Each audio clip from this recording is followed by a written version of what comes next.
Phoenix Knights. Chapter 429, Death Before Dishonor. Chapter 429, Death Before Dishonor. The leader had a cold smile.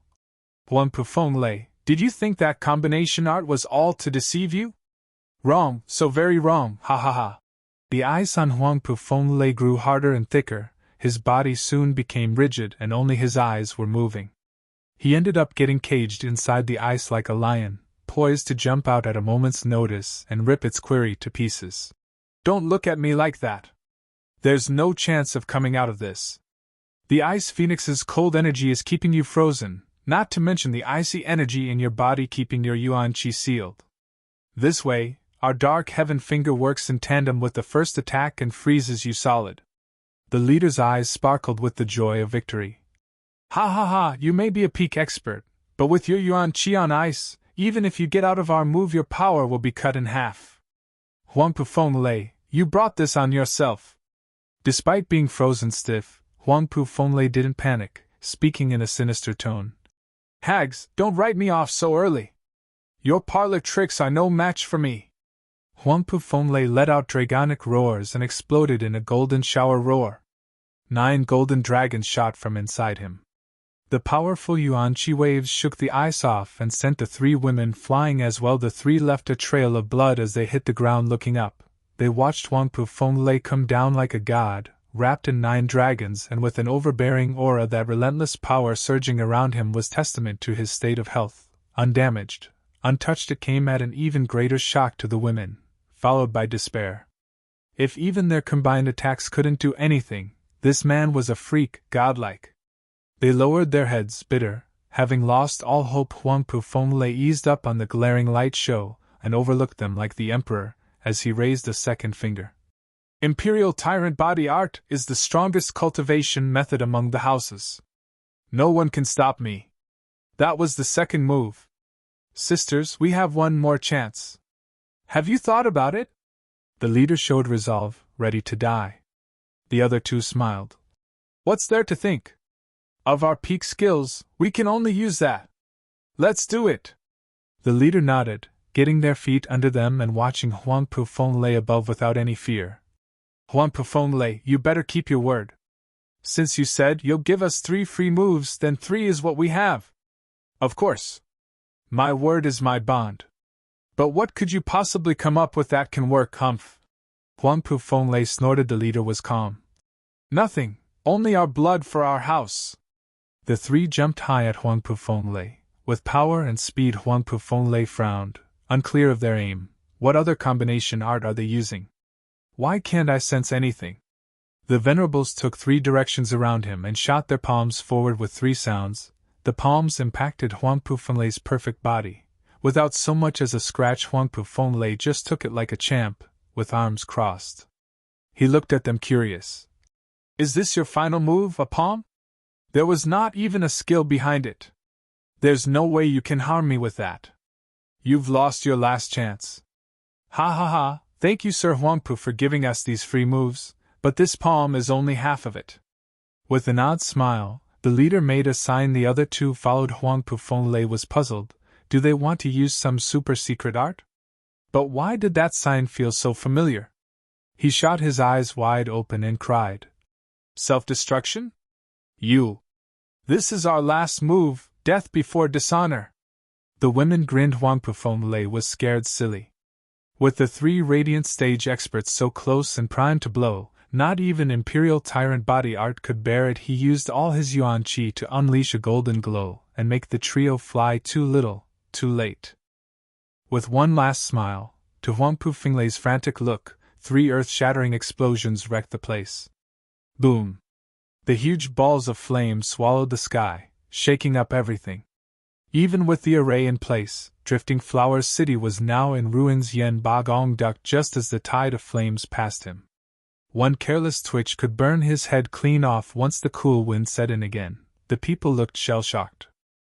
The mountains around them were now flatlands while the trees floated around as ashes. The bone-tempering disciples had their meridians crushed and died. Maybe they wanted a closer look at death, or just sheer bad luck. They stuck their neck out to see the glorious apocalyptic flame, only to have half their body burned, testament to their folly. Yen Boigong's heart was shaking all over. What a frightening explosion! And that came out of 3 radiant stage experts' self-destruction. Then what about the person at their core, their High Venerable? He looked around in panic and shouted, "High Venerable, are you all right?" Bam! A black figure slammed the ground. Yen Bagong rushed over to see Huang Pufenglei's face burnt black, laying there broken and robbed of any air of superiority. Blood spurted out and Huang Pufenglai wheezed. Looking around at the faces, he rejoiced at his new lease on life. "High Venerable, you're amazing to come out alive from that. You're the only one in Tianyu to pull it off." Yen Bagong gave a thumbs up and a good ass-licking. Huang Pufenglai had no time for his gibberish, frowning. "Why did they do it?" You mean those drifting flowers edifices, Venerables?" Yen Bagong smiled. "Who cares? They couldn't beat you, so they decided to drag you down as well. But they never thought, even this couldn't kill you. You're still in one piece. He, they died for nothing, the idiots." "No." Huang Pufenglai shook his head weakly. "A cultivator that has reached the radiant stage would cherish his life above everything. They would never throw their lives away unless it is the very last resort. They could have used the drifting flowers edifices array to stall me and escape." "So why?" Yen Bagong paused. "Pig-headed, perhaps?" "Ha ha ha, that's putting it mildly." Huang Pufenglai barely propped his body. "Drifting flowers edifices, a women's domain, hasn't survived all these years on empty words alone." Huang Pufenglai limped away. Yen Bagong asked, "High Venerable, aren't we attacking?" "Of course we are, fool. But that's your problem. I need to dress my wounds. Can't you see I can't even fly and have a busted leg?" Glaring back, Huang Pufenglai cursed, but he didn't leave without a final piece of advice. "Don't get careless, drifting flowers edifices women's can't be underestimated." Yen Bagong nodded, exchanged a glance with Lin Ruffung. "Looking at your wretched state, we can glean that much. Though." They looked back at Drifting Flowers City and felt a headache coming. Without a radiant stage to support them, how many years would it take to break through? The Regent Estate's experts only acted as support, leaving the heavy lifting to them. The only helper, Huang Pufenglai, was now away on medical leave. Chapter 430, Baiting the Aid. Chapter 430, Baiting the Aid. Boom! The explosion shook all of Drifting Flowers City. Houses crumbled and turned to dust. Drifting Flowers edifice's main hall had calm and wise women handling everyday affairs, but they were now crying in panic. Grandmother, pale and weak, lay on the floor, rocking to the explosion's rhythm. The odd bump into the ground of her head had her frowning and opening her eyes. "Aunt Tao, grandmother's awake!" Peony Overseer perked up. Drifting Flowers edifice's head alchemist, Tao Danyang, rushed over. "Grandmother's injury is stable. But what?" Peony Overseer asked. Tao Danyang sighed. "Removing the rainbow cloud palm's poison is beyond these wrinkled hands' ability. They alone hold the antidote." What do we do now?" Peony Overseer asked. "Qilin Hall is right outside our gates. Are we supposed to go out there and grab one to force an antidote out of them?" Everyone shook their heads from how powerless they were. Qilin Hall was already strong by themselves. But now in the three-house coalition it would be even tougher for Drifting Flowers edifices to deal with them. Going out now was plain suicide. Iris Overseer smiled. "Peony, don't be nervous. Qilin Hall had a monopoly on the Rainbow Cloud Palm's antidote until now.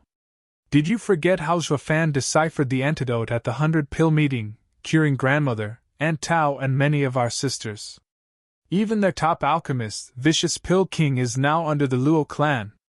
And with him as an ally, there's no need to fear any poison. Yeah, we just have to get in touch with them and grandmother will be fine." Aunt Tao nodded, relieved. She felt like having Zhuafan as an ally was the best thing that ever happened to them.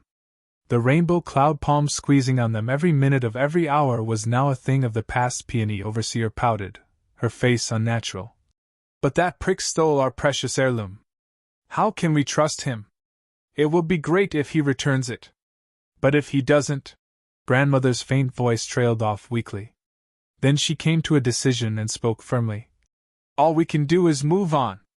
If Drifting Flowers Edifices is to survive, we need to compromise. We need allies like him the most right now. What is the point of getting the treasure back only to find a city filled with corpses? All became pensive. Their respect for grandmother was growing. Grandmother had earned the respect of all houses for a reason. And for the same reason she kept Drifting Flowers Edifices afloat all this time. As a house lord, she had to have the mind and eyes that went beyond the scope of the common man, with vaulting ambition and steel resolve, always thinking long-term and never nitpicking on the details. And in their final hour, Drifting Flowers Edifices needed allies the most. They couldn't throw away Juafan over somebody rude. It was the same as cutting off one's legs. So you want to lean on Luo clan? Peony Overseer pouted, still against it. Juafan stole their stuff, yet they still turned to him for help. Wasn't that like asking a thief for asylum? Drifting Flowers Edifice's name would be dragged through the mud. Her sisters as well. Grandmother smiled in reply. Yes, Juafan had made us a promise back when he was in trouble. We can rely on him. Now that he is one of the big players, he is our support. It's all just a repaid investment, ha ha ha. Peony, you usually go off the deep end and are frank. You are kind at heart, but not suited to be the edifice lord. As the one bearing the responsibility of Drifting Flowers Edifices, one has to be flexible and set your gaze beyond the present moment. A useless thing like reputation will only drag us down. Grandmother shook her head. Peony Overseer blushed, knowing her own defects as well. What was that large noise just now anyway? Grandmother turned to the rest. They all shook their heads. Someone burst in tears. Grandmother, overseers, the three venerables. What about the venerables? Grandmother asked, frantically sniffing. The girl wailed. The venerables self-destructed to deal with Huangpu Fenglei. What? Grandmother shuddered, then spat blood, tears streaking her face. Grandmother. The others panicked. Grandmother waved them off. It was my mistake to lead them to their doom. If only I heeded the Luo clan's warnings and retreated, they would have been alive and wouldn't have died in vain. Grandmother, the only one to blame is Juafan. He betrayed our trust first. We could never overlook this transgression. Peony Overseer advised. Grandmother shook her hand, talking after a pause. The three venerables' death is on me. But we can't bicker over Drifting Flowers Edifice's calamity. What about Huangpu Fenglei? What's going on outside? Grandmother, Huangpu Fenglei is badly hurt and has withdrawn from battle. Yen Bagong and the others are attacking our barriers while sisters are pushing them back. They can hold on for the time being. Regent Estate's High Venerable? What about the Regent Estate itself? Grandmother asked. The girl shook her head. Grandmother, there's no sign of them. That means Regent Estate isn't involved. Grandmother squinted. Overseers, join the defenses and never attack, only resist. Guard Drifting Flowers Edifices and wait for our allies. Understood. Everyone bowed. Meanwhile, Yen Bagong, Lin Ruffin and Yuan Shan attacked the city for 3 months. Although three houses united was a force to reckon with, Drifting Flowers Edifices' defenses were like a steel wall. Even after all this time, they had only punched through 26 barriers, with dozens more to go. How many years would that take? For God's sake. I should have just brought all my venerables. Lin Ruffin panted, peering over the city and at the mountain in the distance. What the hell is Regent Estate and those rotten divine dragons doing? They decided on this attack, yet now they are taking the back seat while we risk our necks? What's so scary about Drifting Flowers Edifices anyway? If we'd all pitch in, it'd be over and done with by now. Calm down. Yuan Shan advised. Sir Ling said, we're baiting the aid. While we have Drifting Flowers Edifices on the ropes, they'll attack the reinforcements. I heard Veiled Dragon Pavilion and Sword Marquise Abode's forces have been beaten back many times already. Humph, Regent Estate can handle those guys with a modicum of effort. What's the point of having all of them in the back as support? Lin Ruffin mocked. Yen Bagong shook his head. House Lord Lin, don't say that. They aren't much hassle, true, but what if Juafan comes? Rumble! Lin Rufing's face fell and his voice was cut off. On the day of Luo clan's ceremony, they all witnessed its power and glory. Besides the abomination dubbed Juafan, they had 10 elders, each stronger than the next, Violent and savage, not even Regent Estate wanted to pick a fight with them. Lin Ruffum waved his hand. Let's just keep attacking. Yuan Shan and Yen Bagong chuckled inside. Yuan Shan slapped his chest in full confidence. Worry not, the city will soon fall. My 3 venerables are coming in 2 days. With Radiant Stage experts clearing a path for us, their guarding array will be no obstacle. Yuan Shan beamed with pride. Want to break Drifting Flowers City? Only we can do it. Yen Bagong snickered. With Valley Lord Yu's Homa wreckage, you don't need Radiant Stage experts to defend it. While our men are just too homesick to leave, ha ha ha. Lin Ruffum mocked. Yuan Shan's face fell. It cut him deep, each time he was reminded of the ruined Hell Valley. What he wanted was to get merit in this battle and earn Regent Estate's compensation. But Lin Ruffum and Yen Bagong, the bastards, had to poke where it hurt. Humph, you'll see. Zhua Fan will take good care of your shacks just as well. We'll see who's laughing then. Yuan Shan's mind was filled with malicious curses.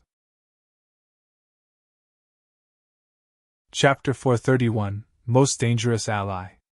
Chapter 431, Most Dangerous Ally. Sir Lying, any updates? In a quiet little room, Ling Wuchang was sitting at a desk deep in thought when Huang Putianyuan came in laughing. With Drifting Flowers edifices under siege for 3 months now, small fries keep on coming. It's so boring. When will a big fish bite anyway? Sir Lung, what do you reckon that big fish is planning right now? After a bow, Lung Wuchang sighed.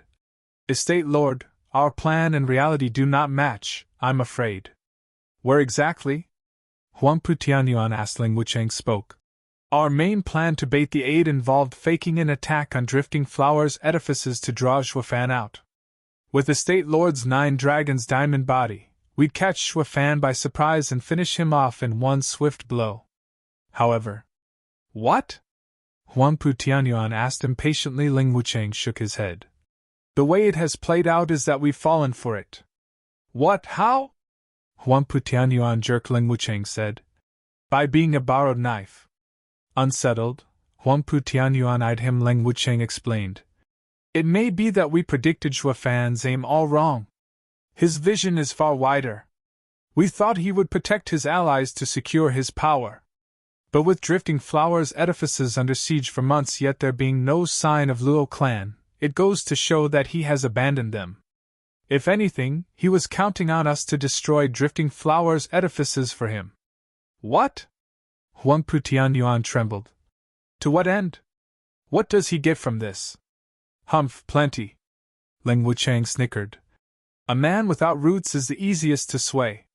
Even if Drifting Flowers edifices survived and he won in the end, Drifting Flowers edifices, being who it is, will remain only an ally.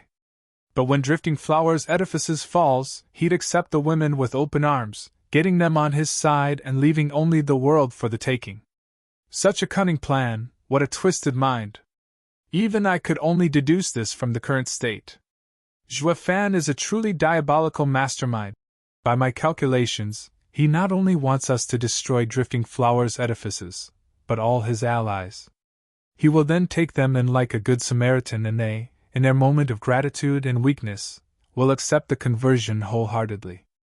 Even Ling Wuchang felt cold sweat on his brow at this point. Shuafan's insidious ploys never left room for errors, using cloak and daggers to stab at his own allies through his enemies. Even Ling Wuchang had fallen for such a mastermind's devious schemes. Shuafan is the most dangerous ally so far.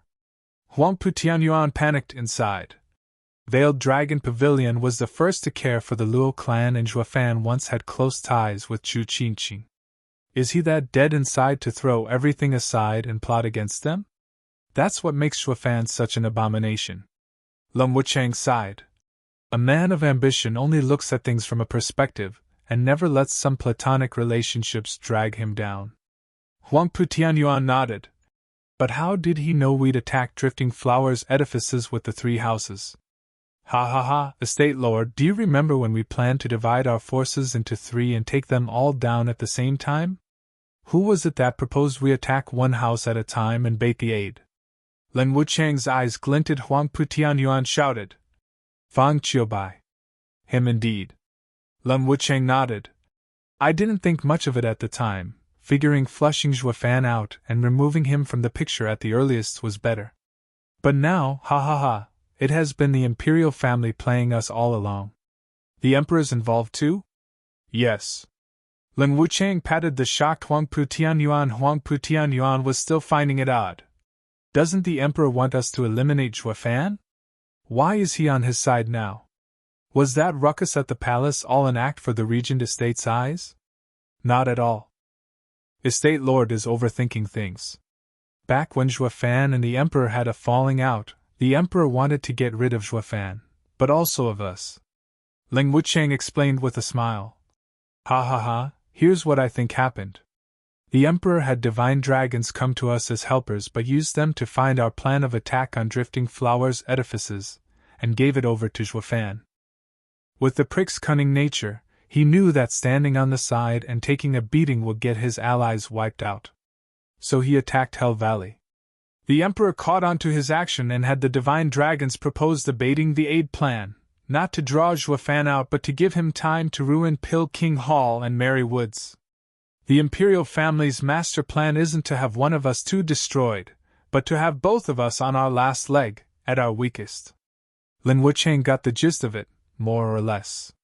Except for one thing, it was Juefan's intelligence network that got wind of their plans, and it was him cueing the emperor in, leaving the imperial family to be one step behind. Juefan had complete control of the situation across the board, something the imperial family never intended to happen, but it wasn't something one could hold against unwanted contriver.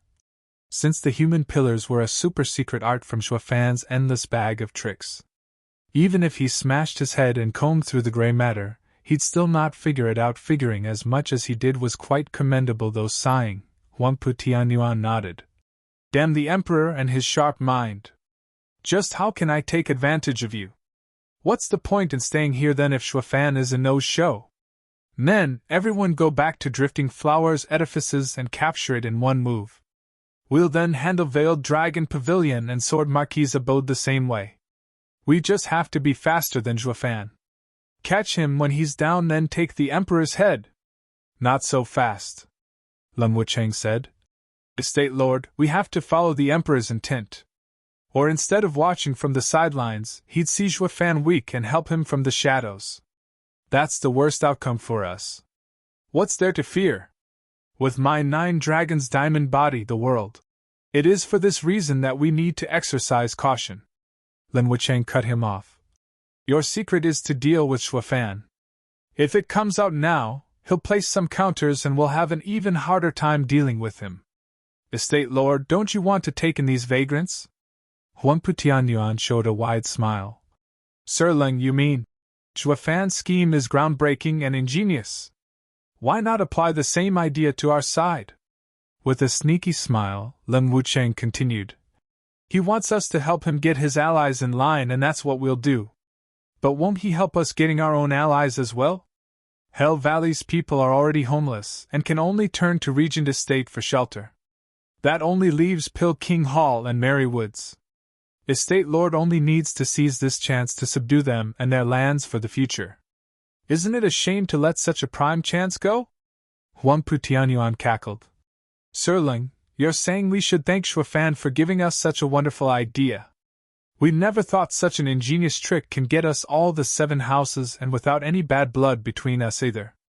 Ha ha ha, you should show your thanks by leaving his corpse intact. Lin Wuchang smiled. Huangpu Tianyuan laughed. After all the talks, nothing had changed. Regent Estate's experts were still lazily waiting for the baiting the aid to catch something, and Huangpu Tianyuan's 3 allies were still working their asses off attacking Drifting Flowers City. A few more days later, however, Drifting Flowers City was still holding solid, but with heavy casualties. 7 overseers had died as well. The defenses wouldn't hold for long if this kept up. Whoosh! In their moment of great despair, a green jade slip flew into Grandmother's hand. Grandmother laughed. It's from our allies. We're saved! Hope blossomed. Grandmother scanned the jade slip and froze. With a crack, the jade scattered into pieces on the floor. Chapter 432, On Your Own. Chapter 432, On Your Own. What's wrong, Grandmother? Everyone cried. Grandmother sighed. It is a message from Pavilion. Lord Long Regent Estate has indeed assisted in our siege. But instead of helping Hell Valley and the others, it is stopping our reinforcements. Pavilion Lord Longside has suffered heavy casualties and was forced into retreating. We're on our own. What? The women shook their heads in grief. They had held on so far, hanging on to the hope that help was on the way, but with even their support under heavy attack, they had sunk into the pits of despair. They could hold on for just a few short months before they would be breached. Drifting Flowers Edifices was hanging by a thread. Everyone sighed, feeling death closer than ever. Grandmother's eyes flashed with determination. Overseers, split into 5 teams and break out tonight. We will meet again at Flying Cloud City 1,000 miles away. Grandmother, I know this is dangerous, with a high chance of being wiped out, but it's better than sitting around for the axe to drop. We still have dozens of defenses in effect. They will never expect us to make such a risky move. Breaking through is our best bet. If we wait any longer, they'll raise their guard.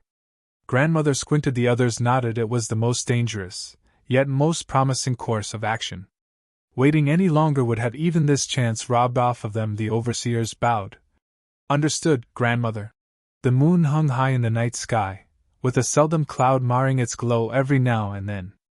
Outside Drifting Flowers City, the disciples of the 3 houses withdrew after a long day of work, leaving a few hundred guards. One overseer took its 1,000 disciples under the cover of the night outside the city. They moved fast, like panthers, and were upon the unsuspecting guards in seconds. In dash! The guard's cry was cut short at the swipe of a Drifting Flowers Edifice's disciple's blade across his neck. His eyes were still wide as he hit the pool of blood on the ground. Drifting Flowers Edifice's disciples split in teams of 3 to 5 members, robbing the lives of guards and ensuring the success of this mission. Slip-up was bound to happen at some point regardless. A guard threw a jade slip into the air. The jade slip exploded in a shower of light, revealing the shadows in its glaring display. The overseer shouted, "We've been spotted. Sisters, forget everything and just attack. Charge!" The 1,000 disciples rushed together towards the garrison of the 3 houses. As they shouted, the house lords were out at the first sign of warning, guiding their disciples. Seeing it was just 1,000 people coming at them, they relaxed. That's it. These broads make a night raid with 1,000 warriors? That's not nearly enough to get us warmed up, ha ha ha. Lin Ruffing disdained. Yen Bagong nodded with a smile. True. With only some average overseers in the lead, what can they do even if they reach us? Since when did that Chu Bijuan shrew turn senile? You should send more people if you want to attack. These few are of no use. And what if they have different plans? I intend to capture an overseer and wring it out of her. This'll be some nice and easy merit. Yuan Shan's eyes glinted. The other 2 nodded and sighed. Yuan Shan sure makes sense. They both charged as well. With their level, this would be a walk in the park. Yuan Shan snickered in the back, carefree. Bam. Lin Ruffin was the first to arrive with his uncanny speed.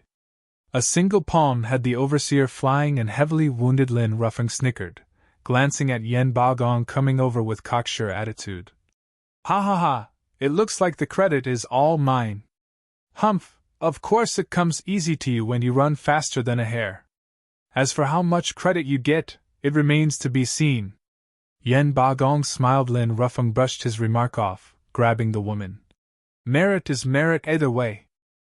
Ha ha ha, lass, why are you attacking at night? The overseer merely held her head high, watching the moon. Her 1,000 disciples were defeated as well, most dead, others captured, and very few escaped. Lin Ruffing's hand tightened and flooded her body with yuan qi. The woman's brow creased and sweated from the unimaginable pain, but she still didn't make a peep. Humph, you sure are tough. Let me relieve you of a hand first. Lin Ruffing shouted. The woman was still moon-gazing.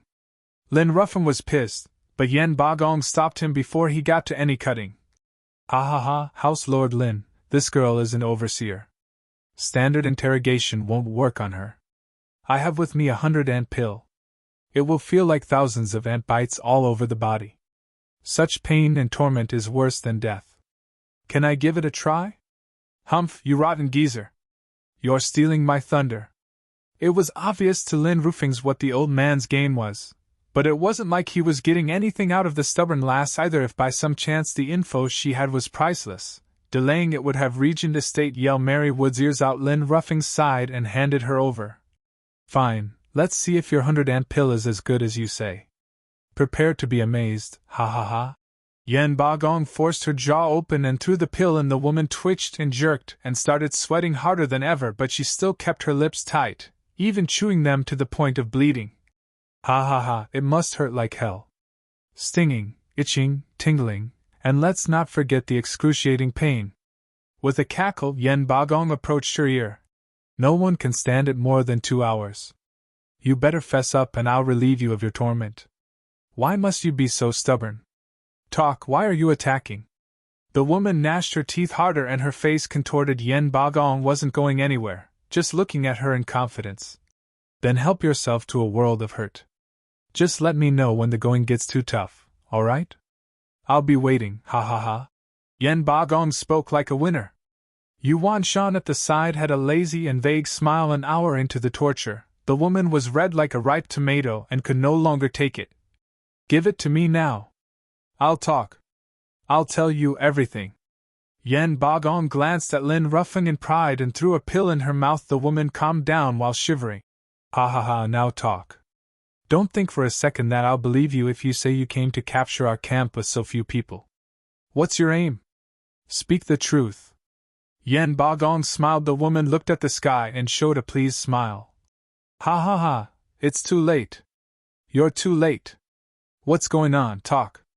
Yen Bagong frowned. The woman mocked him. I led my team here knowing full well that all we'll find is death. Our mission was quite simple, really. To kill the guards and fake a raid and, once discovered, stall. Grandmother and the rest have already left. You're too late in catching up, ha ha ha.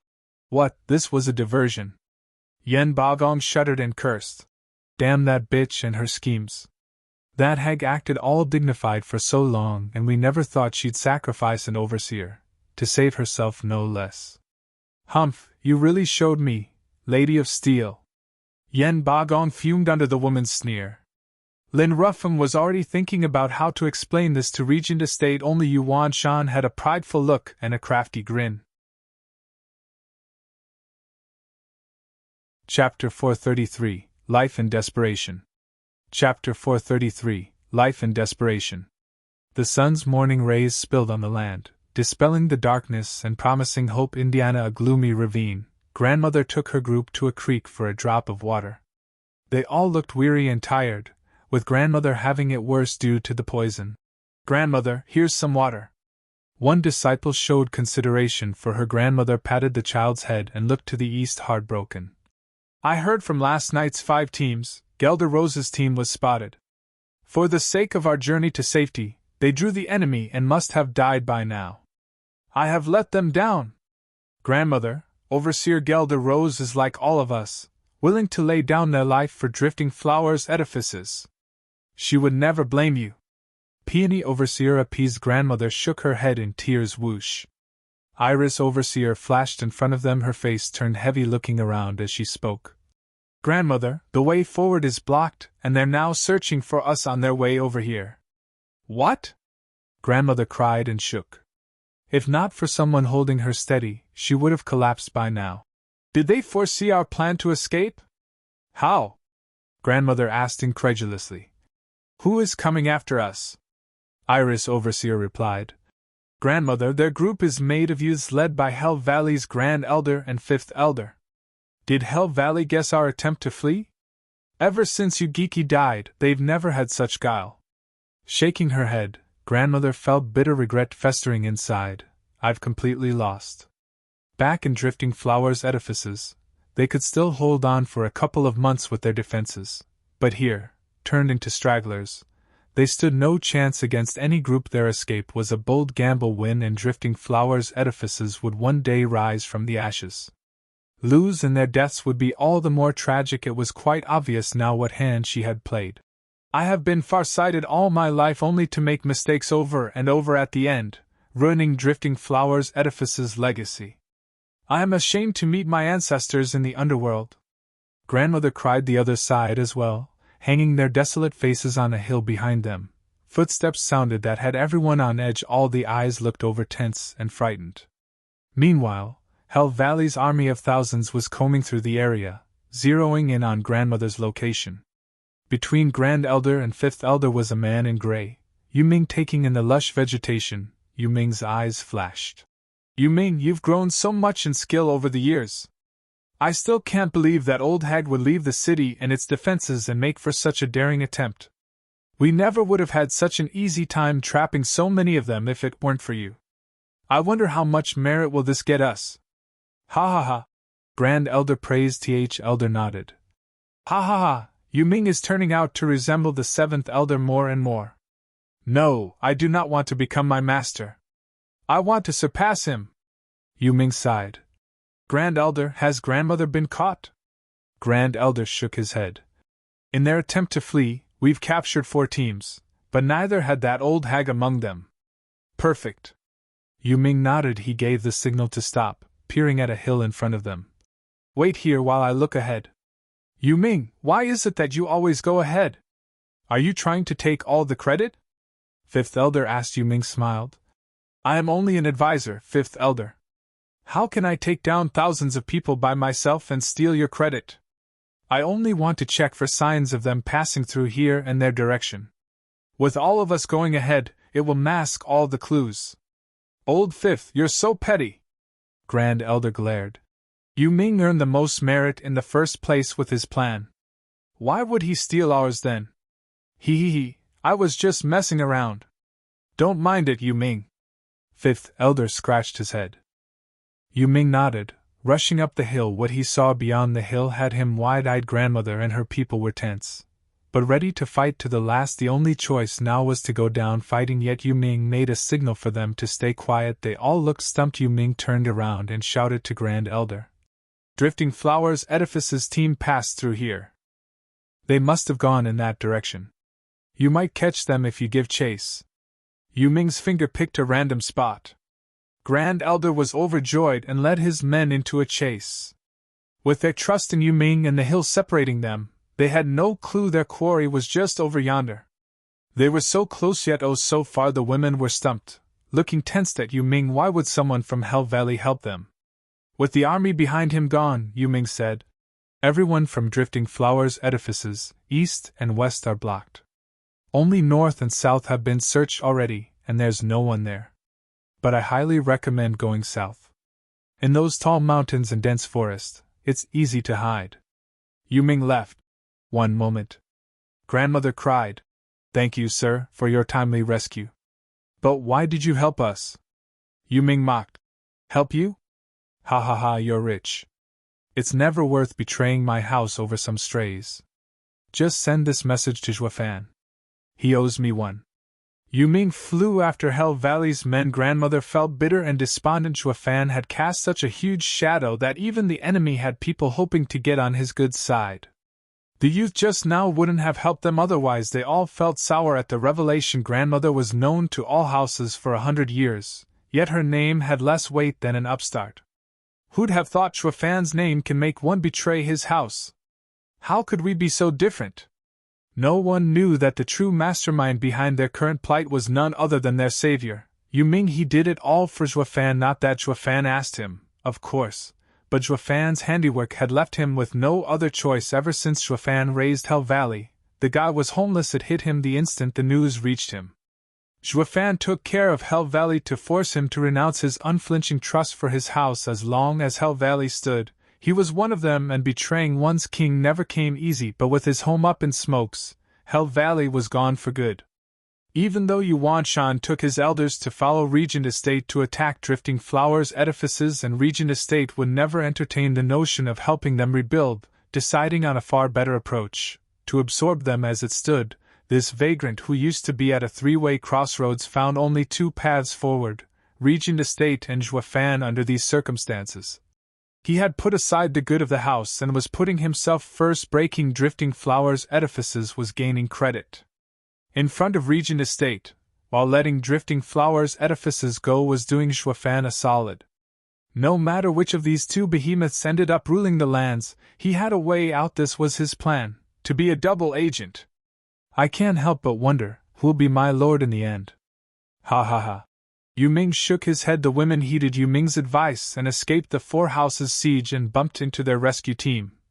Grandmother, Steward Zhua has had us waiting for you here for ages. Qiu Yinhai cupped his hands. Chapter 434, Rescue and Attack.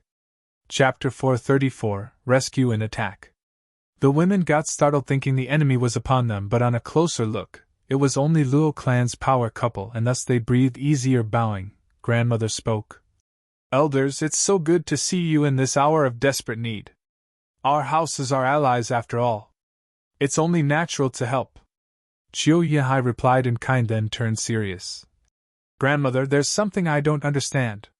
We've clearly given you ample warning about Regent Estate's assault, yet why were you so passive? Grandmother and the overseers flushed, hanging their heads in shame. These elders are clearly hinting at our mistrust in the Luo clan. That we stalled making a decision for so long. That was like calling them petty and suspicious. But at least they did rescue them. With a cough, Grandmother fought through the awkwardness. To be honest, I've been in seclusion for so long and the information was left to the others. They were too shallow in their thinking and didn't take it seriously that the Regent Estate would attack. When I came out, I was beset with enemies at the gates and it was already too late. I am truly ashamed. Ahihihem. Grandmother coughed with a red face. It was a first for her to tell such an obvious lie in front of everyone and to shift the blame on her girls. It only made her more ashamed. What other choice was there? She couldn't just come clean and say it was an honest mistake on her part. It had cut away at the house's trust with how they had turned into strays. They couldn't afford to push away Luo clan's help. Oh, I see. Qiu Yehai and Shui Qingjian said, while beaming inside. Zhuafan had called it ever since he got Drifting Flowers Edifice's call for help.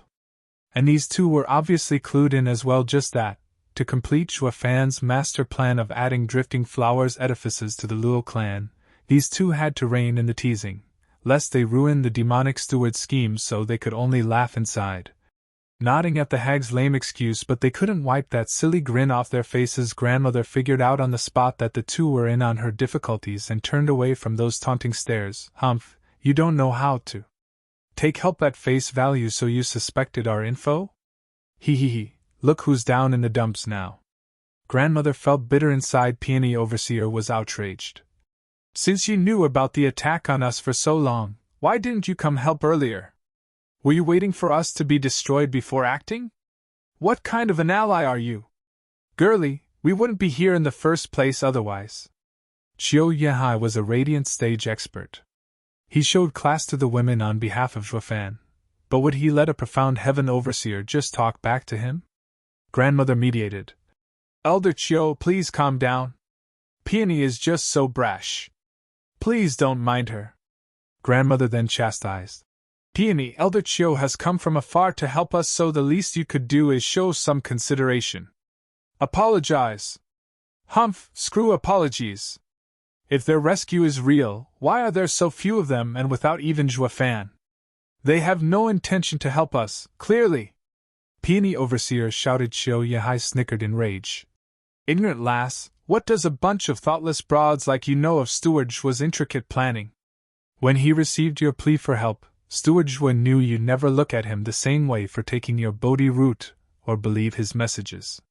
Steward Zhua even warned us not to say this or it would break the ties between the houses. But you've given me no choice. Humph, does that give him the right to steal our precious treasure? Peony Overseer didn't back down even against a radiant stage expert. Grandmother kept on pulling her, but it was no use. These two are with Luo clan now, but they're still known as monsters in Tianyu. How could you irk them? Confronting them here was the dumbest thing one could do. Qiu Yehai clenched his fists. You listen here, girl, if not for Steward Zhua, I would have snapped your neck for this gross lack of respect. Qiu Yehai's savage aura exploded and sent shivers down everyone's spine. Grandmother paled, pulling Peony Overseer behind her and glaring at her to keep her trap shut.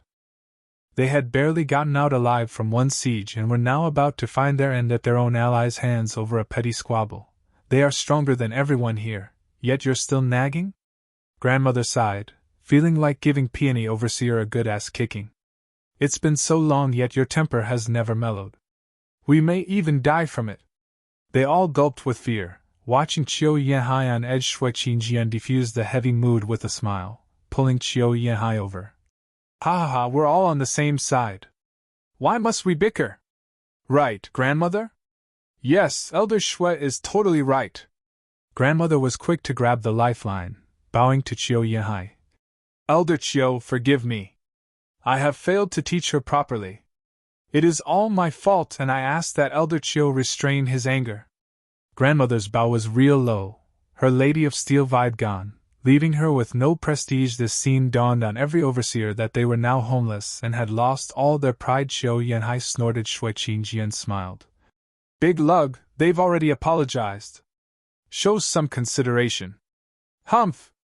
Qiu Yanhai flared his nose, his chin still way out. Shui Qingjian turned serious and kicked his ass, launching into a tirade. Now you're ignoring me, is that it? I thought I told you to show some consideration.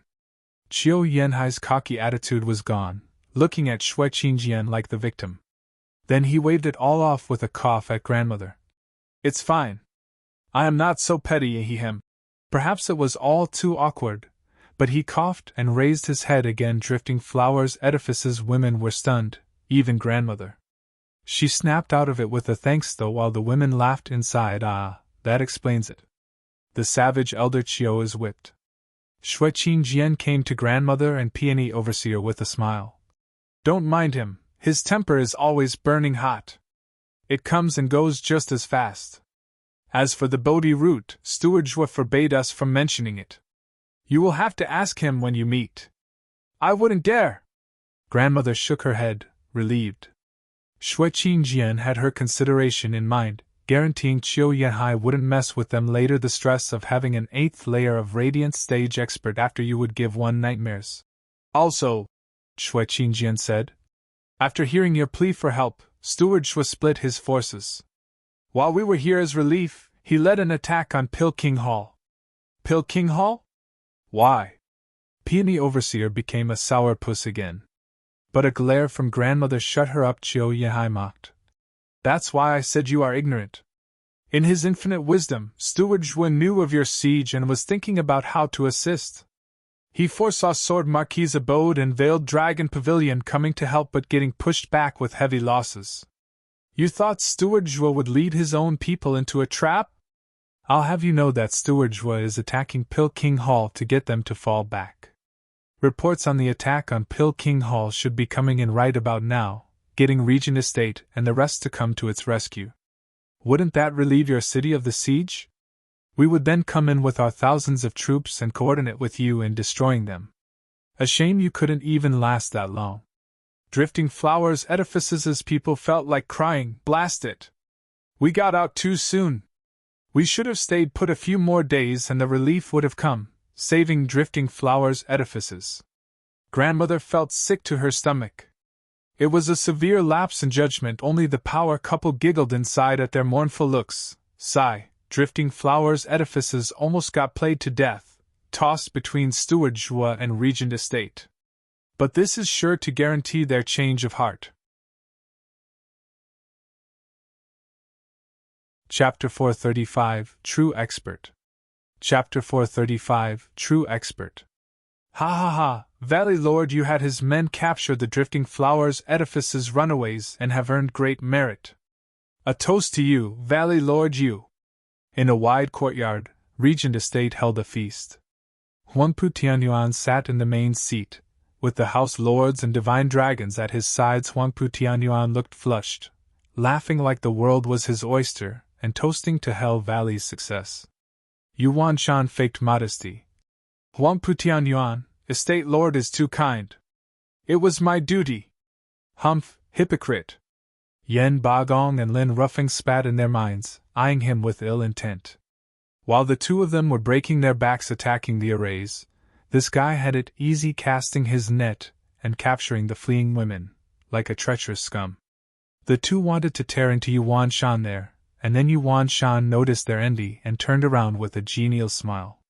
It only worked to stoke their anger. What are you gloating about, you stray? You have no home. Oh, Valley Lord, you impressive move there, capturing drifting flowers, edifices, women. Only, how exactly did you know what they were going to do? Ling Wuchang asked. Yuan Shan bowed and reported. Sir Ling, the success isn't all mine, but the credit falls on my capable assistant. Yuan Shan pointed at a gray robe. He is Hell Valley's new advisor, Yu Ming, the last disciple of the late Yu Giki. Everyone turned to Yu Ming. Yu Giki was the third greatest mind in Tianyu. Although a shame, he fell at the hands of Zhuofan, he was quite the character. It went without saying that his disciple ought to at least live up to the name of his master, so everyone scrutinized Yu Ming. Even Huangpu Tianyuan. Yu Ming bowed and took his seat again. Ling Wuchang sized him up, nodding. I see now why Hell Valley has moved with purpose and precision as of late. You have an advisor now. Ha ha ha, heroes always come young. Sir Yu Ming, by your guess, what do you think the fleeing drifting flowers, edifices, women turn to? To be quite frank, I do not know.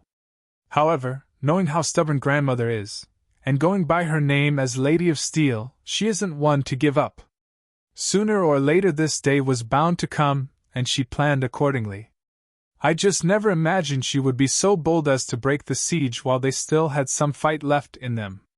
Capturing so many of her disciples was just a happy coincidence.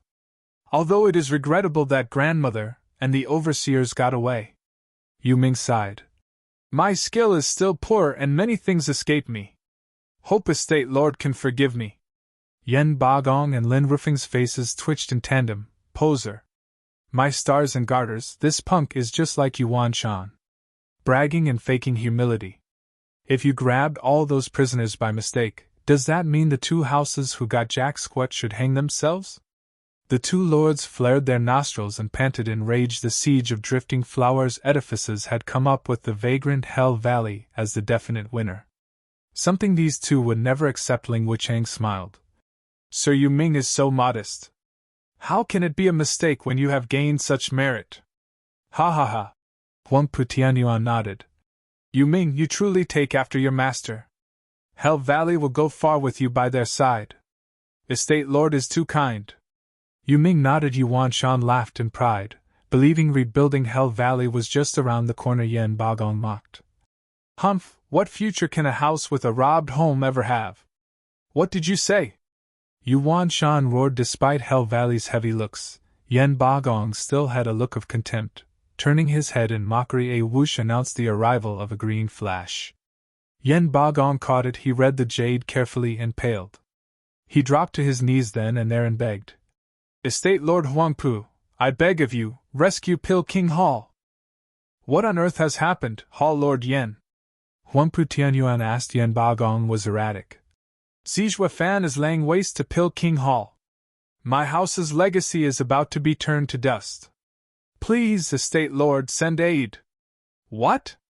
They couldn't believe their ears. Zhuofan was now after Qilin Hall? Huangpu Tianyuan and Ling Wuchang looked shocked, but a glimmer of a smile was hidden in their eyes. Yuan Shan enjoyed how the tables had turned, laughing carefree. He, talk about righteous retribution. You. Yen Bagong's eyes went red. Who told him to look down on another man's misfortune? He had no way to retort and looked pleadingly at Huangpu Tianyuan. Estate Lord Huangpu, you must help me. The entire Qilin Hall will be eternally grateful. Stroking his chin, Huangpu Tianyuan turned to Ling Wuchang. Ling Wuchang had come prepared, putting on a heavy look to match the mood. Zhuofan is too vile and insidious. Going in without a plan will set us up for disaster, falling for his devious ploy. To the best of my knowledge, we should instead attack his allies to force him away. We will attack Veiled Dragon Pavilion and that will make him come to their rescue. Won't that relieve Qilin Hall? Zhuofan would have given Ling Wuchang the biggest thumbs up if he was here. Nice, you took the words right out of my mouth. The two were in tune with each other on this, using each other's actions as an excuse to further their personal agenda. Besides, I'm providing relief, just not directly. I have my best insider working on it as we speak. So you can't fault me for being a bad ally. The result? The 8 noble houses were falling one by one, leaving Luo clan and Regent Estate the only ones left standing. The Exodus had no choice but to rely on them, boosting their power. In short, all of them would be laid to waste. With only these two masterminds making out alive like bandits, Yu Ming saw through it as well and sighed inside. Now this is an overt plot. You may know every detail but would still be powerless to stop it. Each side has their own mastermind acting as coordinator, and the houses are the fodder. Be it an ally or an enemy, all of you will end up getting chewed and spit out. Seeing Yu Wanchan's condescending look for him, Yen Bagong sighed inside. He had finally figured out the difference between Yu Giki, Lem Wuchang and Zhuge Changfeng. Skilled at working behind the scenes yet powerless in the face of an open scheme. Zhuge Changfeng, Zhua Fan, Lem Wuchang, the Emperor, all are true experts. Meanwhile, within 2 months, Shui Qinjian finally got the thousands of Drifting Flowers Edifice's women back to Wingay's city. Zhua Fan had long since come out to welcome them, of course. Grandmother, as I live and breathe, I welcome you. Zhua Fan spoke with hands behind his back. Grandmother bowed from dozens of meters away. I thank you, Steward Zhua, for the assistance in Drifting Flowers Edifice's hour of need, for taking the time to come see us in person. I can't say how honored I am.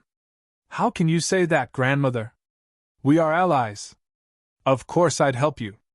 It must be that Grandmother must still be hurting for what I did back then. Zhua Fan sighed. It is all my fault for betraying your trust and for your suffering now.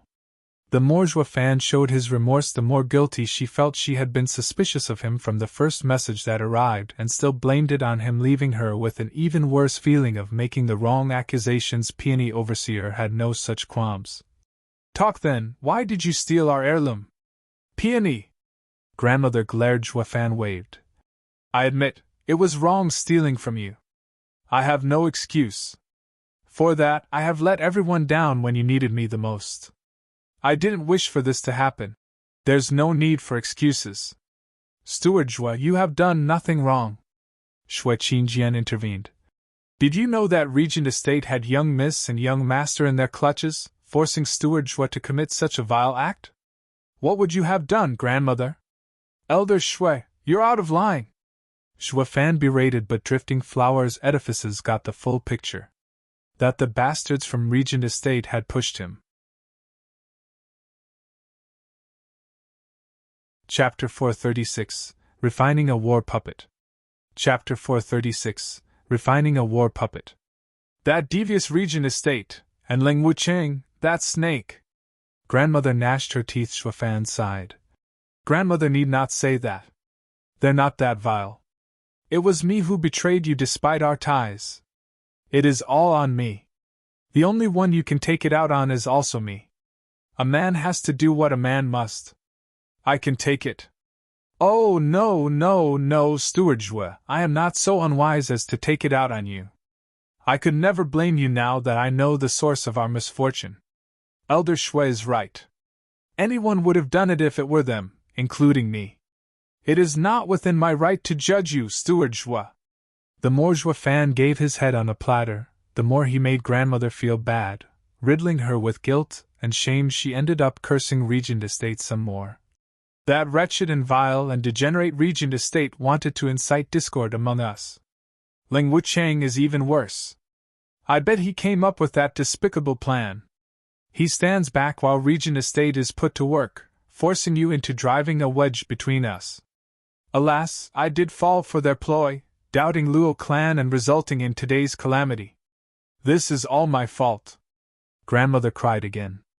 Zhua Fan blinked whether Ling Wuchang aimed for this when forcing him to get the Bodhi root. He didn't know. But one thing he was certain of, Regent Estate was packed with experts. While Drifting Flowers Edifice's women are impulsive, not to sound narcissistic, but the task of stealing their great treasure could and would only be done by yours truly. No one else had the skills nor the expertise to pull off such a heist, yet Grandmother was here denouncing Regent Estate, and he couldn't agree more. Zhua Fan patted her shoulder. Grandmother, now you know that it was all a trick. We must now stand more united than ever, to have nothing come between us again. Yes, Steward Zhua, Drifting Flowers Edifices is now at its weakest, and we will do everything you ask of us, for vengeance and rebuilding Drifting Flowers Edifices. Grandmother nodded with conviction. Zhua Fan did the same. You honor me with your deep sense of duty. I will never let you down. I notice you are poisoned with the rainbow cloud palm. I will have someone give you the antidote. Thank you, Steward Jua. Grandmother bowed again, and the disciples helped her into the city. Juefan watched her go drifting flowers edifices. Every member passed by him with apologies at Peony Overseer's turn. She dodged his gaze and was no longer as fiery. Well, I'll be honest. Steward Jua, you sure know how to turn excuses into a high-class act. We could have just told them when we first met. Why drag it all out till now? I felt my ears explode hearing that Peony nagas on and on. With the coast clear, Shui Qingjian looked at him puzzled. Juefan sighed. These ladies have just experienced a change of heart. And supplied with, Elder Shui, do you know the difference between fetching and sending? Shui Qingjian shook her head. Ha ha ha, like they say, easy come easy go. When someone gives you something, you don't give it much value. If you had used the same excuse from the start, no matter how good, they still wouldn't believe you. Only through their constant inquiry, forcing me to say it, did they take it as truth. And another thing, these excuses cannot come out from me. It has to be from a third party. That's why, Elder Shui, thank you for your hard work along the way. Your ears must be in agony, ha ha ha. Juefan laughed. Drifting flowers edifices are in ruins, and my helping hand will be seen as God sent. Now that all doubts are cleared as well, they will trust no one more than me. This trust will also affect the incoming houses as well, making the reform of the 3 houses a done deal. Elder Shui, Regent Estate must be gunning for Veiled Dragon Pavilion and Sword Marquise Abode now. Send them a word. Urge them to leave their homes and come to Luo Clan. Homeless, they will only have us to rely on in the end. Yes, Steward Jua. Shui Qingjian cupped her hands. But pause. Steward Jua, what is Sir's age again? Why do you look more and more like a sly old fox? Human yet vile at the same time, you still got the 3 destitute houses moved to tears from your generosity. Ha ha ha, it's not me who made them homeless, but society. Juefan said, the signs of conflict and chaos have appeared, and I can't stop it. All I can do is stave off the anarchy at my gates. Elder Shui, you will learn in due time. What I have in store for them is for their own good. While I want them integrated and re-educated, everyone else would have them purged. Shui Qingjian just bobbed her clueless head. You're telling me it's common sense to thank the guy for wrecking your 1,000-year-old legacy? It makes total sense. The vile and deceitful steward was sure acts quite a nobleman. Shui Qingjian didn't understand, and it wasn't like Juefan wanted her to. How is it going on Elder Chio's end? Per your orders, I escorted Drifting Flowers Edifice's disciples while the old guy is waiting for Regent Estate to vacate their city before they'll desecrate Drifting Flowers Edifice's ancestors and fetch you those bodies. Marvelous. Juefan nodded, flying towards Blackwind Mountain, leaving a few more words. Elder Li and Elder Yan have gone to take care of Pill King Hall. Wait for Elder Chio to return and you 2 can go deal with Mary Woods. Yes. Shui Qingjian bowed. Juefan was back in the bunker, sending the Luo clan members and Yum clan people away. Rows upon rows of pits lined up in his sight according to the Taiji diagram. Each pit held 2 bodies in the middle, with spirit stones all around them. One looked haggard, but desecrated, while the other was dried up and human-like yet did not have the feel of one. The human pillars on either side of them were countless materials and a pair of spiritual beast wings. Besides this one, there were tens of thousands of pits just like it, but only a few pits had bodies in them petting the human pillar's head. Juefan's eyes glinted. Around 10 years ago, I had Captain Peng train you. But you failed and turned cripple. I had Miss Lei teach you myriad breaths, while she called me a cruel monster knowing what it did. But I believe letting you live your lives as cripples was the ultimate cruelty.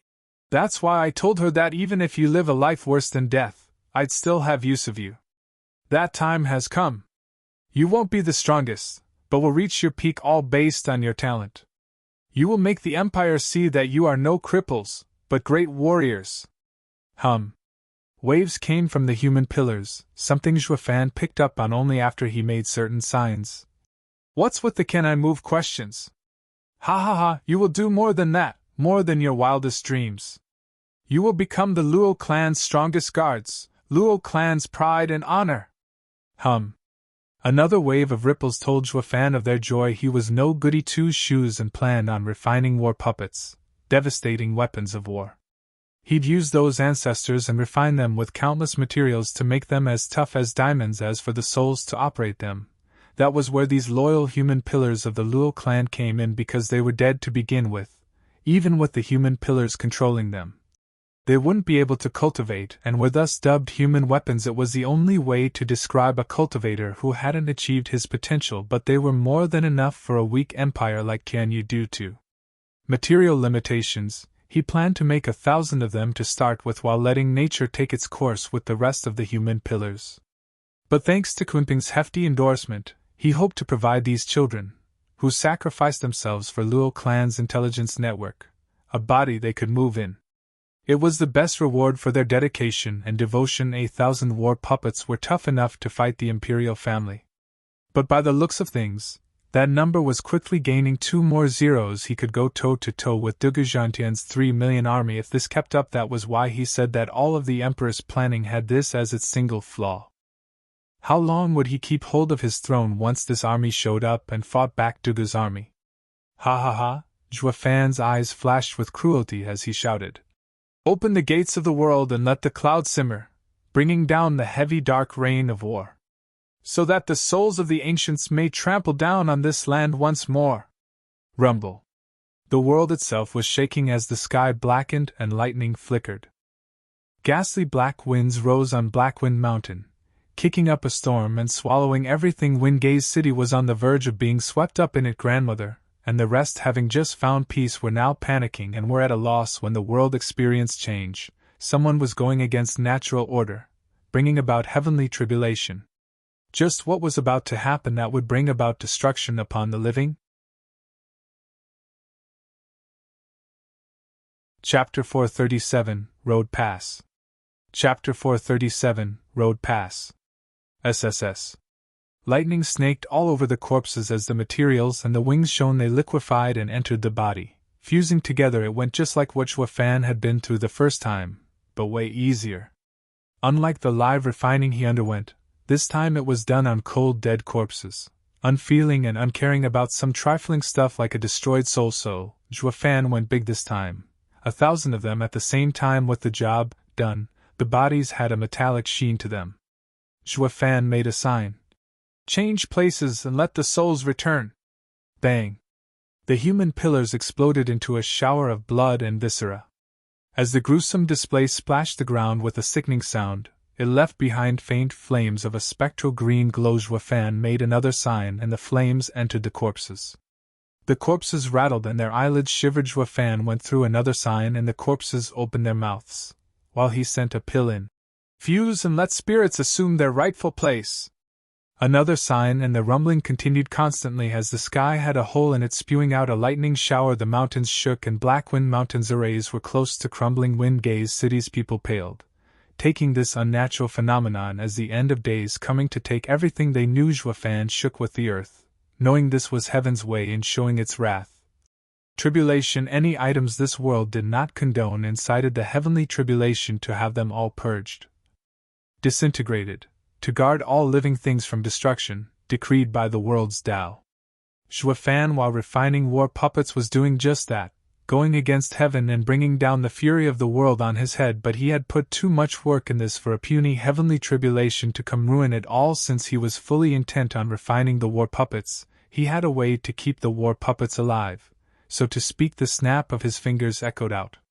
The 4 arrays started up and spewed out pitch black mist all around Windgaze City. The black mist wiggled and spun, swallowing all lightning strikes. Shroud the heaven's eye, the sun and the moon, 10th Great Array, Hidden Shadow Dragon. With a whistle, the black mist swept over the war puppets, covering them completely. When the Black Sea passed, Zhuofan saw flat ground, with all the war puppets gone from the bunker, and his sight, the rumbling in the heavens, was on hold, having lost its target. The black cloud scattered. Having nothing better to do, the land no longer shook and Windgaze City returned to normalcy. But what had just transpired had every one of its citizens filled with a bad feeling, sighing, Fan wiped his brow, overjoyed at least he had the foresight to use the new authority of the Luo house and mine his domain. Gathering the spirit stones needed to set the 10th grade array up, everything would have been wasted otherwise. With even his home base laid to ruins under heaven's tantrum, heaven was quite generous though. It would strike down with unbridled fury and unmatched force when anything foreign was taking shape, but we'll leave you be. Once it was done shaping up through the hidden shadow dragon, Fan hid the war puppets until the fusing finished. Then he'd have nothing to worry about, the world shall soon follow, with 100,000 puppets sweeping the lands in every direction. Ah ha ha ha. Fan looked around the bunker one last time before leaving. Only the world's odd phenomenon had left a mark on its people, yet they had no way of unraveling the mystery. This event was the start of a quirky habit, happening every other month. Was Fan keeping mum about it? None was the wiser, and everyone became more puzzled than ever. It was like the world's ant flow was doing its thing with no losses to worry about. No one bothered with it. This was how the next few months passed. Regent Estate used this time to lead its allies like an unstoppable flood towards Veiled Dragon Pavilion and Sword Marquis abode. Learning from Drifting Flowers' edifice's miserable ending, the two didn't resist and stuck to fleeing. Regent Estate's attack on the houses met hardly any resistance since the houses were long gone, taking less than a week to trample both of them. But unlike Drifting Flowers' edifices, these two houses hadn't suffered many losses, while the wretched Fan was the real big baller, getting rich over this war. He robbed Pill King Hall and Marywood's blind, tombs included. But didn't forget to include his precious allies as viable targets for some relaxed desecration. It went like this. Once Regent Estate knocked itself out after attacking a house, his team would swing by for some quality digging. The true winner in all of this was Fan by far, getting close to 100,000 powerful corpses with bone tempering stage as the minimum. He had already refined tens of thousands of puppets, just that none of his allies were clued in on this little tidbit, following him like good little doggies and blaming it all on Regent Estate. It was safe to assume that a heavy war would break out if they found out who was behind all this. Up till now, the foundation of the 7 houses laid in rubble as 2 sides formed. All that remained was a cruel and hard war for supremacy. Blackwind Mountain's main hall was packed with leaders of every house. Fan and Luo Yunhai represented Luo clan, taking the main seat, while the rest were their 3 allies. Fan glanced over them. The imperial family is beset with inner and outer conflict, while the Regent Estate is running rampant across Tianyu. Both camps are at a breaking point. War is knocking and we can't avoid it. Then we don't. We've suffered the past 1,000 years at their hands, and now they've even ruined our homes. Long Joe snorted. We didn't fall out all this time for the nation's sake. But now we have you as a brother, Luo clan, and together we can fight them. We have you to lead us, to destroy them. It is the only choice left to us. Yeah, we'll destroy them, the others echoed. The disciples of the houses present were all homeless, runaways in the truest sense and form. When they had nothing left to lose, why would they shirk from this? And with victory promising to restore their lands, they were all for it. War was the answer, and their thirst for it only grew. Fan put his trademark evil grin on. Perfect. He held his hand up for silence. Be assured, friends, we understand your plight. Our Luo clan's ancestral teaching is all about being righteous and moral to our neighbor. You've all helped us when we were at our lowest. We never forgot your great generosity. Now that you all are in difficulty, Luo clan will step forth and bring you justice. This is my declaration of war. We will fight them to the end. Oh! Fists were thrown into the air. Some sighed, praising Steward's loyalty and Luo clan's benevolence. Only Luo Yunhai turned somewhat pink, sweating buckets like every other Luo clan elder present. Granted, Luo clan's ancestral teaching was about righteousness, having heard Luo Yunhai and Luo Yunchang talk about it. But ever since Fan took helm, that word was crossed out and written off from Luo clan's vocabulary, replaced with a better and truer aim. Like self-interest to start with, Fan used it just now only as a tool, but selling it with his pretty speech and heartfelt act, everyone was inspired, driven and filled with thirst for battle, to the point of giving their life for it. Funny enough, if it were playing righteousness, they might not be so keen on going along with Fan, but with him being so despicable and vile to throw in some incentives for everyone, They were all in, like Zhuafan once said, in this world where the strong ate the weak, going by righteousness alone would get one into a sorry dump, like the Luo clan when he found it. Understanding this, Luo Yunhai's eyes flashed, and he rose. Everyone, as the clan head of the Luo clan, I will draft the declaration of war, to quell Regent Estate and give you all justice. With a dignified act and powerful voice, he drove an even stronger sense of camaraderie into their hearts. Zhuafan nodded inside. The kid grew up at last. Without darkness to back it up, light would be like dust in the wind. On the other side, Regent Estate already had its declaration of war ready, sending it to their final goal, Luo clan. The people cleared the room once the negotiations finished. Only Yu Ming stayed behind, and Ling Wucheng smiled. Sir Yu Ming, I heard you were close to the second prince. He trusts me completely. Yu Ming nodded. Then please return to his side. We and Zhuge Changfeng have an understanding in place, but when it comes to that old fox, we still need assurances and need to prepare a plan B. As we are about to go to war with Luo clan, there's nothing I would hate more than to have the imperial family stick its nose in it. Yu Ming squinted and grinned. Ha ha ha, you are just like Zhuafan. Pausing, Lim Wucheng looked at him. Ha ha ha, I see. So he gave you a road pass as well. Chapter 438 Chance. Chapter 438 Chance. Elite Coder. The declarations of war took wings, pasted across the streets of Tianyu, and drove horror into the hearts of its people. Regent Estate, by its imperial right, declared itself king. It would first rid the land of that traitor Zhuafan and Luo clan, vowing to purge the nation of its descendants. Bringing peace, Zhuafan accused Regent Estate of its degenerate actions, deceiving, plotting and scheming in order to take the 7 noble houses for itself. Its crimes were beyond count. With the power invested in the Luo clan as the 8th noble house, they took upon themselves the duty of a ruler's loyal servant to rid the world of these heinous lowlifes and to dispel the darkness. The average citizen looked more lost than ever. Tianyu was under Yuan clan's rule. Whoever marched in the name of the imperial family had righteousness by his side. The emperor had Zhuafan turned into a wanted man, and Regent Estate was tasked to remove him. Everyone knew that. But from Zhuafan's declaration, it looked as if Regent Estate had made the emperor come to the wrong conclusion through coercion and slander. Sticking to the fact that loyal officials were usually framed by corrupt ones, Zhuafan claimed to be a bastion of loyalty. His wanted status was all due to Regent Estate's schemes, and playing the emperor for a fool, he wanted to remove the corruption and allow the emperor to think clearly. Hence the rise against Regent Estate. Zhuafan looked to have enough reasons to do it as well. But what got the entire populace staring blankly was who was in the wrong and who was right. It ought to be the imperial family who'd clarify this point, yet the sovereign was eerily quiet. It was the emperor who had issued a decree to have Zhuafan killed. But now he had turned a deaf ear. The great emperor feinted senility for argument's sake. If he did speak out, would he have the reason to attack them both later? It was better to let them slaughter each other, and then finish them off in due time. As for who was right and who was wrong, it all came down to the emperor's decision. No? The emperor's plan was ingenious, fooling the whole nation.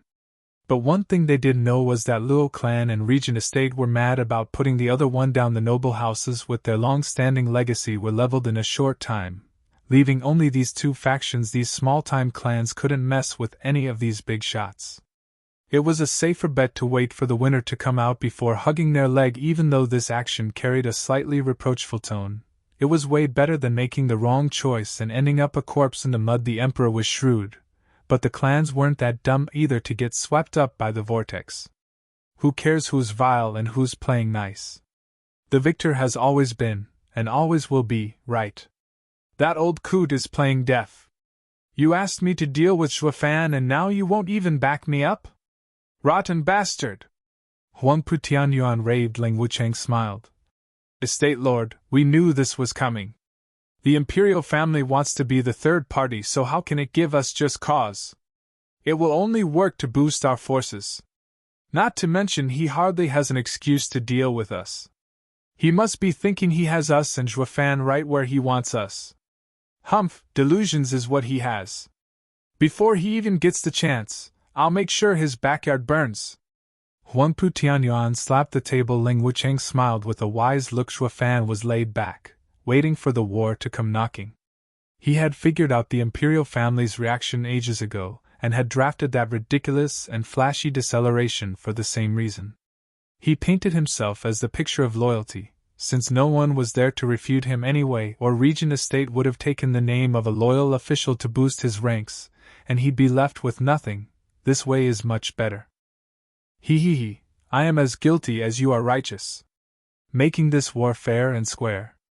As for the imperial family throwing its hooks in? Humph, his backyard won't be so quiet for long. With a twisted smile, Zhuo Fan looked in the imperial capital's direction, confident in his contingencies. Anywho, in the imperial palace, the emperor in his throne had a shifty look in his eyes now and then. Marshal Dugu, it's time! Order me, your majesty. Dugu Zhantian bowed. The emperor said, Marshal Dugu, with purging traitors as the reason, assemble 1,000,000 men. I'm sure you know what to do next. I understand. Sighing inside, Dugu Zhantian shook his head in defeat. The emperor wanted him to root out all traitors. As for who these were, he didn't say. It was the same as asking to kill them all. And the emperor was sure to have their list of crimes ready to publicize any time, but to go to war against his godson was something this OL marshal found toiling.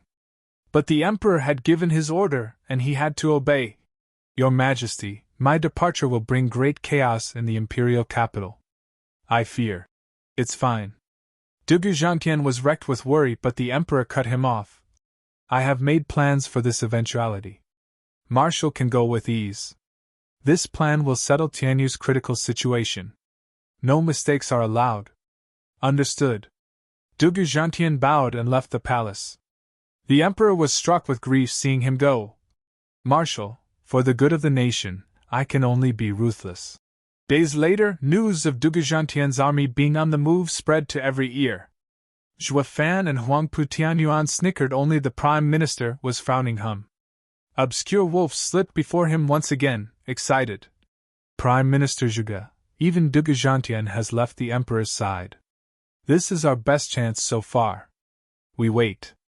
Zhuge Chongfeng's brow was locked in a tight scowl. Hu Lianchai grew unsettled. Prime Minister, sir, all of the emperor's loyal subjects are gone. He is defenseless. If we wait for him to settle all conflicts, in and out of court, it'll be too late. The garrison has been putting pressure on us to leave since a few days ago as well. We can't wait much longer. Sighing, Zhuge Chongfeng's mind was a mess. Finally he spoke. We wait. For what? Prime Minister, sir, what's holding you back? Hu Lianchai was angry now. The Qianrong's finest weren't here on a sightseeing trip. Going around the place doing nothing all the time would end up being the shame of the army back home, but this was all on the Prime Minister. Flicking his sleeve, Hu Lianchai was gone, leaving Zhuge Chongfeng alone with his jumbled thoughts. Whoosh! His two elders appeared at his sides, bowing. Lord Prime Minister, what plagues you? Of the 5 divine dragons, we've only ever seen 3. Now who do you think the other 2 are? Zhuge Chongfeng said. The yin-yang elders understood his plight and said, Lord Prime Minister, you've held back all this time because of these 2 divine dragons? Know yourself and your enemy, and you will be ever victorious. Even against divine dragons. If I do not know who they are, our impetuous action will be the death of us. Black Elder said, Lord Prime Minister, I have a conjecture but find it inappropriate. A man of your power has traveled far and knows much. No matter what happens in Tianyu, however people hide themselves, nothing comes as a surprise to you. Yet we have no information on these 2 divine dragons. They may not even exist, made up by the imperial family as a bluff. SSS. Zhuge Chongfeng gasped. You mean to say the old man has been using the empty city tactic? This is one dangerous bet. He would rather send everyone to deal with Regent Estate and Zhuo Fan, and only then settle the court. That would mean not acting now will be a waste. But what if it's all a trap and everything we've worked for would go down the drain? That old coot's scheme is brilliant. I am truly in a dilemma. Zhuge Chongfeng sighed, but his gaze steeled. Send the order to get ready. Second Prince was pacing in his new manner, excited and worried. Whoosh. A second later he found himself looking at a gray robe and said, Sir Yu Ming, you're back at last. The situation. I know. Yu Ming had a crafty smile. Your Highness, this is your moment. Truly? Second Prince beamed, too excited to speak. Chapter 439, Rebellion. Chapter 439, Rebellion. Come night, Second Prince and Yu Ming were sitting in the main hall waiting for information. Below them were military officials, with the commander of the city guards in the lead since the Emperor had left the safety of the capital in the Second Prince's hands. These men were his to command to seize the throne and rule the lands. He needed a proper foundation. What's taking so long? Second Prince's feet bounced, waiting with anxiety. Yu Ming, next to him, shook his head. Second Prince wears his heart on his sleeve. How can he be ruler material? If by some miracle he gets the throne, he'll soon get kicked off anyway.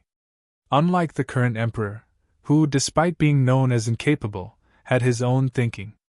He had toyed with Tianyu's old foxes for decades. A true master of the mind, just how can such a father have a hothead for a son?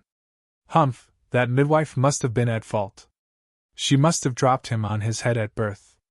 Smiley face, the literal translation, she had to have thrown away the baby thinking it was the placenta rather than the true baby. I. Calling him brain dead.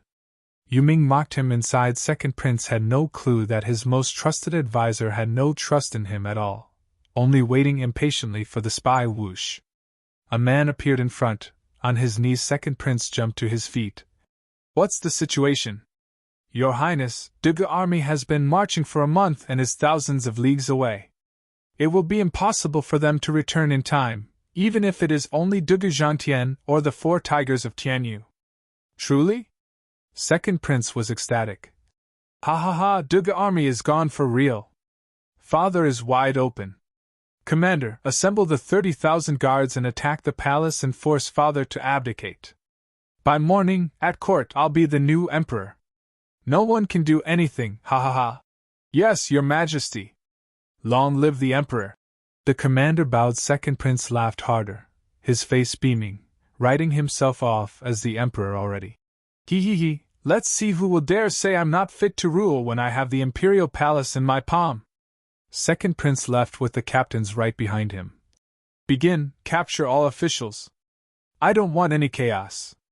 30,000 imperial guards are enough to seize everything. We will settle it tonight. Your Majesty is invincible. The men chapped their lips. Only Yu Ming stayed behind with a mocking smile. Humph, the tallest tree gets all the wind. The imperial capital doesn't lack men with power and ambition, so why the hell don't they act, leaving you to go first? Idiot, your only use is to be someone else's pawn. I've done what Xue Fan and Ling Wucheng asked. The imperial capital will be in chaos. Dugu Zhangtian's army will have to return and they can fight to their heart's content. Ha ha ha. Yu Ming slunk into the dark night. The main street of the imperial capital was soon crawling with soldiers. One busybody got too curious but was scared away by the display. Some stubborn officials were under house arrest. With nobody going in or out sighing, these men guessed what was going on. Someone was rebelling, now of all times. When everything was in chaos, all they could do was to wait for the resolution, knowing the night would be a chaotic one. Zhuge Changfeng was at his home, consulting the details of his operation when he heard the commotion outside. One servant reported seeing guards around the house. Everyone was frantic, especially a man with sideburns, shouting, "Humph, didn't I tell you? He even has the Prime Minister's house surrounded. Just which captain dares to do this?" Minister of War, settle down. Zhuge Changfeng smiled. Ha ha ha, they're only making a scene, that's all. But Lord Prime Minister, to have guards surround the Minister of War is a direct affront to me. The man was outraged at the gross lack of respect. Zhuge Changfeng laughed. There's no need to feel shame when they aren't even your men. Our men are still waiting outside. Just let these brutes search all they want, then we'll decide on our course of action. Zhuge Changfeng's eyes flashed. The Minister of War showed a crafty grin in reply, nodded and sat down. Inside the imperial palace, the emperor was at his desk when he heard a cry and a servant frantically came over. "Why, your majesty, this is terrible. Slow down." The emperor remained calm, taking a deep breath. The man said, "Our revolt, your majesty. They're attacking the imperial palace and we're being overrun." "What?" The emperor rushed to his feet, but the servant begged before he could go. "Your majesty, it's too dangerous. Please use the secret tunnel and flee. I am the ruler of this nation. How can I flee from my lands?" Snorting, the emperor walked out. Just who dares to act with such impertinence? At the emperor's steel gaze, the servant sighed and followed behind him. They just stepped out, and flames flashed across the sky with shouts and roars echoing everywhere. They saw a tide of soldiers smashing into the imperial palace, and the imperial guards being pushed back. He also recognized who the rebels were, the city guards panting. Out of the 3,000 imperial guards, only 300 remained, bloody and wounded.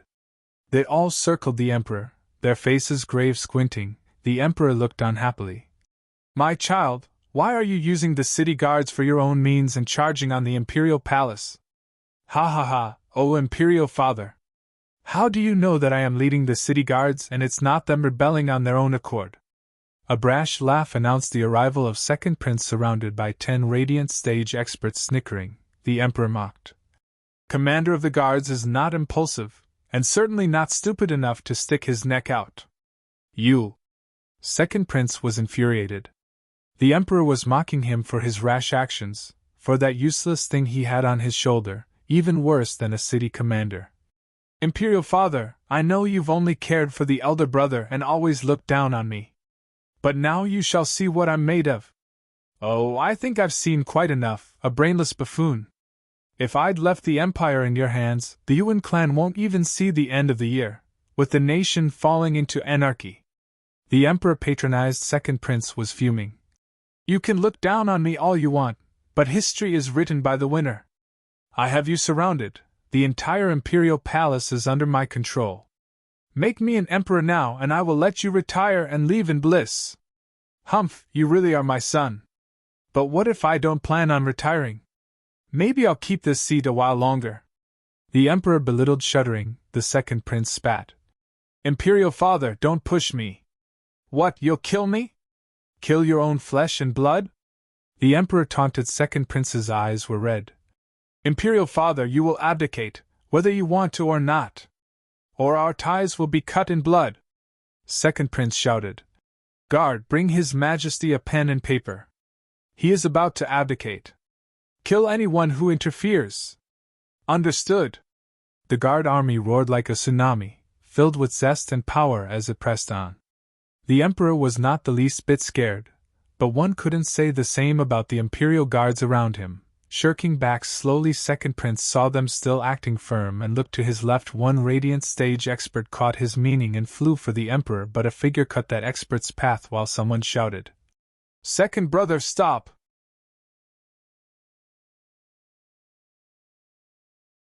Chapter 440, Oriole behind. Chapter 440, Oriole behind. Bam! The clash rattled the men, making both sides drop their weapons in favor of covering their ears. The two experts separated, and the radiant stage expert fell back to the second prince's side. The other was next to the emperor, followed by 7 more. The remaining radiant stage guards in the imperial palace Yongning scrambled over, ranting. "Second brother, how can a prince stoop to such disgraceful acts as to take up arms and revolt? Stop this right now and ask imperial father for forgiveness." "Shut up, Yongning. This has nothing to do with you." Second prince never spared her a glance, only glaring at the emperor. "Imperial father, ever since the fiasco with Shuafan, your radiant stage guards are heavily wounded. You have no chance. I do not wish for patricide, to be labeled a king's slayer by the people. I advise you to abdicate." The emperor mocked. "Son, the throne has always been acquired through succession or war. I'll be honest with you. I never cared much for you, nor did I plan on making you the next in line. If you want my throne, you will just have to take it from my hands." The emperor raised his palm. Although empty, it carried all the imperial power he mustered as he taunted. "If you can, that is." Second Prince gnashed his teeth, his nails digging into his palms, and spoke in a tragic tone. Imperial Father, finally you've come clean. You never tried to groom me into an emperor, casting me aside from the beginning. Then all I can say is that today, the throne will be mine. Don't blame me, Father, as I'm about to break our ties. Second Prince almost roared, his eyes bloodshot. The Emperor, though, just looked back coldly. Second Prince's heart was struck with dolor. He sensed that his beloved Imperial Father never even considered him as his son, fueling his burning rage. Kill. Leave none alive. Get the Jade Seal. I'll draft the order myself. Understood. The men shouted, storming the palace. The 10 Radiant Stage experts moved as well. With only 8 experts on the Emperor's side and no divine dragons around, they held the advantage. The Emperor would soon lay in chains and the coup would be victorious. The Radiant Stage experts were giddy at the prospects. They would become the new Emperor's loyal officials, blessed with riches and resources. The Emperor's Radiant Stage guards were getting graver by the second, finding themselves outnumbered and unfit to protect the Emperor. Yongning cried, "Father, look out." The Emperor still bore the same calculative look, standing firm and unflinching. His eyes flashed at the incoming enemy. Where are the Shadow Guards? Who? Black streaks flew from around the Emperor with eerie cackles. They moved on to the Radiant Stage experts like black clouds. In the hundreds, all experts kept calm and retaliated.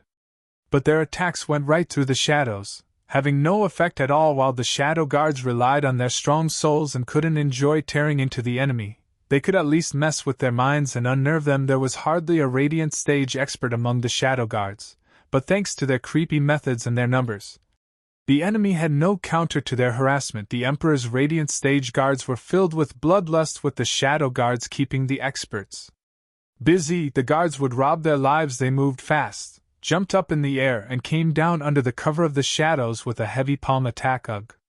Second Prince's experts drew a trail of blood as they crossed the sky. As for the city guards, they were pushed back in but few moves from the Radiant Stage Imperial Guards. Second Prince's experts could do nothing but lay there wounded, watching their brothers breathe their last. The city guards' metal cracked and shuddered back. Damn those pestering shadows! Second Prince spat. I knew them to only be scouts, but they're actually so strong, even without the Shadow King around. Imperial Father, is this your last ace? Second Prince muttered. The Emperor's eyes flashed in disappointment. Son, know yourself and your enemy, and you shall be ever victorious. You are truly a lost cause to fight your father without even knowing my hidden aces. Sigh, so many years have passed, yet you never could fix this brash side of yours. Second Prince clenched his fists in denial. His mutiny might have less to do with reaching that fantastical throne and more to earn his father's approval, only to have either.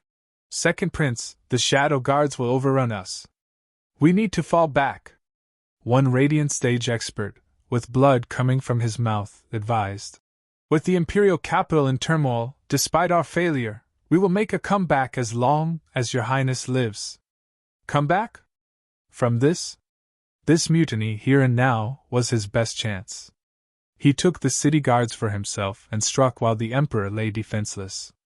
This was as good as it was ever going to get. Failing now, he'd be hard-pressed to get a chance even remotely as good as this one. And yet, he looked at the fallen Radiant Stage experts of his, at the city guards being toyed with by mere hundreds of Shadow Guards, and the Second Prince closed his eyes in defeat. I've truly lost. Second Prince! Another expert urged, flashing his eyes open. He steeled his voice. Fall back! Second Prince and his experts in the lead quickly made their getaway. Yet he turned his head at the Emperor now and then as the city guards followed behind him. The Emperor's eyes were struck with lamentation. After them! One Radiant Stage guard shouted, seeing them on the run. The Emperor sighed, waving. Leave him be. The Radiant Stage guards froze, but nodded. Your Majesty is the Lord Supreme, but still a father. Second Prince has revolted tonight, yet His Majesty would let him go.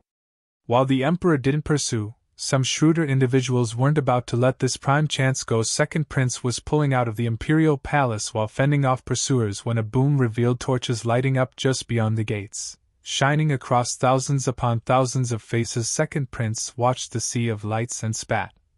Crown Prince, third brother, have you come to ambush me? Second brother, you had the gall to raise your arms against our emperor and are charged with heinous crimes. Talk, how is the imperial father? Crown Prince stepped forth, demanding you, and Song was worried. Second brother, how are the imperial father and Yongning? You couldn't have been so cold as to harm them. Humph, old third, when people speak of lowbrow, bug-eyed, fat-headed fool, they mean you. I thought it would be obvious by now how they're doing by looking at my beaten army. Second Prince mocked. Ha ha ha, elder brother, you sure are considerate. I'm sure you've been waiting for this chance for a long time. With the sin of regicide on my head, you would have all the right to take me down and take the throne for yourself. Humph, like a true Oriole. Now I see why the imperial father made you crown prince. You really are resourceful. Crown Prince held him in a cold stare. Second brother, you are jumping to conclusions. I only have imperial father's safety in mind. Do you now? Then you should be relieved to know that the imperial father is the picture of health, strong as a horse. It'll be a long time before you'll take his mantle, decades even, ha ha ha. Second Prince cackled, to which the Crown Prince displayed a bloodthirsty look. Second brother truly is a waste.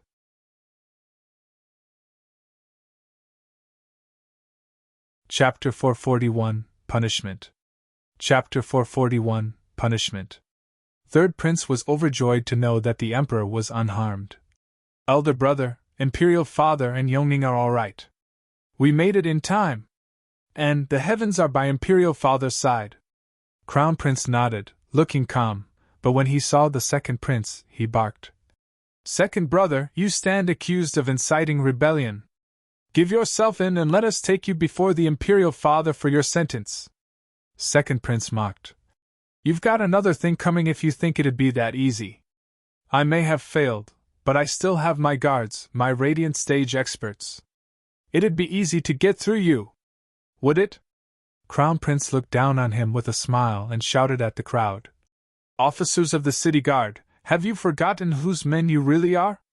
You have taken up arms against your lord, but your name is still on the record. You may run, but what about your families? Will you condemn them to annihilation? Every city guard shuddered on hearing this, and their morale plunged frowning. Second Prince picked up on the Crown Prince's trick, and his eyes spat fire. Crown Prince snickered, addressing the men once more. You are all loyal soldiers of the nation, tough and hard-working. This is not how you should go down in history.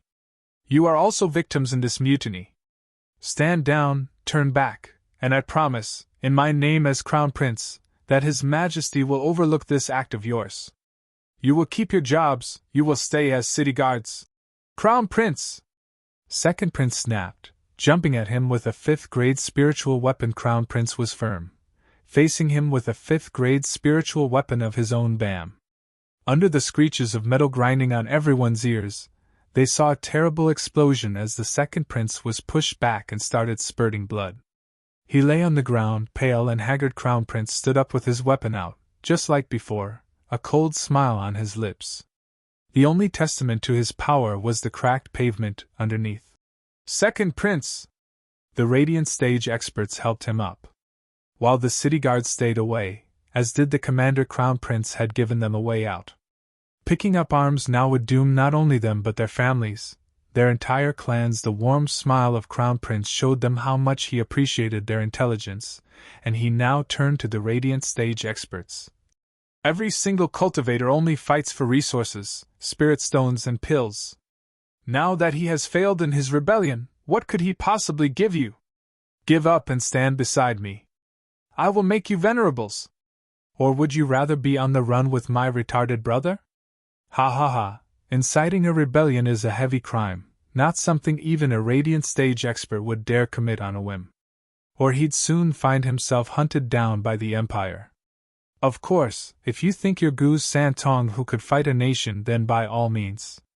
With a shiver, the experts felt a desperate fear run through their blood. They were just average, not freaks of Zhuafan or Gu Santong's caliber to flip the table in the Emperor's face on a whim. It was all about power, something they sorely lacked. Without much suspense, they all sighed and left with hands behind their backs, towards the Crown Prince. Watching his men leave him one by one, left the Second Prince with a sinking feeling, his gaze empty. Ha ha ha, see that? The moment you lose is the moment you have nothing. The experts, the city guards, they didn't do it for you, but for that thing hovering over your head, the title of prince. Now that even that is taken away, you are nothing, just a lonely rebel. Your only choice now is to give up, ha ha ha. Crown Prince laughed at the second prince frozen on the ground. Not only was ruling out of reach, even his status was threatened. Third prince shook his head, sending 2 men to tie him up. His mind was still in shock, walking around like an empty shell only capable of regret and dread. The emperor was back at his desk, lamenting. Yongning poured him tea, urging, "Imperial father, please cheer up." Second brother's merely blinded by greed, the power having gone to his head. He'd never willingly hurt you. Ha ha ha, I would have been happier if he did. A pity this is as far as my child can go. The emperor shook his head. Yongning started. What does that mean? Nothing. This is a man's game, something you don't understand and hope you never will. The emperor patted her head with a fond gaze. I wish for you to stay like this forever, pure and unmarred by the world's corruption. Blinking her big eyes, Yongning nodded clueless. The emperor smiled. I just love that silly look on your face, ha ha ha. Report. A sharp voice announced the arrival of a servant. Your Majesty, Crown Prince and Third Prince's timely intervention has captured Second Prince's rebel army. The 2 princes are wishing to see Your Majesty with the rebel prince. Humph, impeccable timing too. The emperor snorted. I'll allow it. Yes. The servant left. Yongning watched in worry. Imperial father, what are you going to do with second brother? The emperor's eyes flashed, the silence weighing heavy on Yongning's innocent heart. They were kin, born of the same parent. How could she bear seeing her father kill her brother? But even she realized the gravity of rebellion. A prince would suffer the same fate as the next criminal, the gallows. The fact that she could do nothing to plead his case only burdened her heart more. Crown Prince and Blobby brought in a tied-up second prince. Imperial father, I ask that you forgive me for my late arrival to your rescue.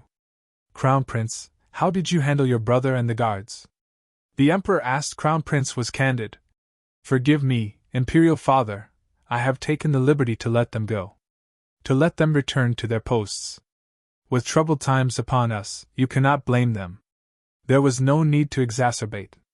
Crown Prince, you've done well. The emperor nodded. Crown Prince bowed with gratitude. I thank Imperial Father for his kind words. The emperor turned to the captive. Son, I've told you before. You can only have what I give you and never take what I don't give you. Do you finally see the wisdom in my words? Humph, what use does wisdom have to a defeated general?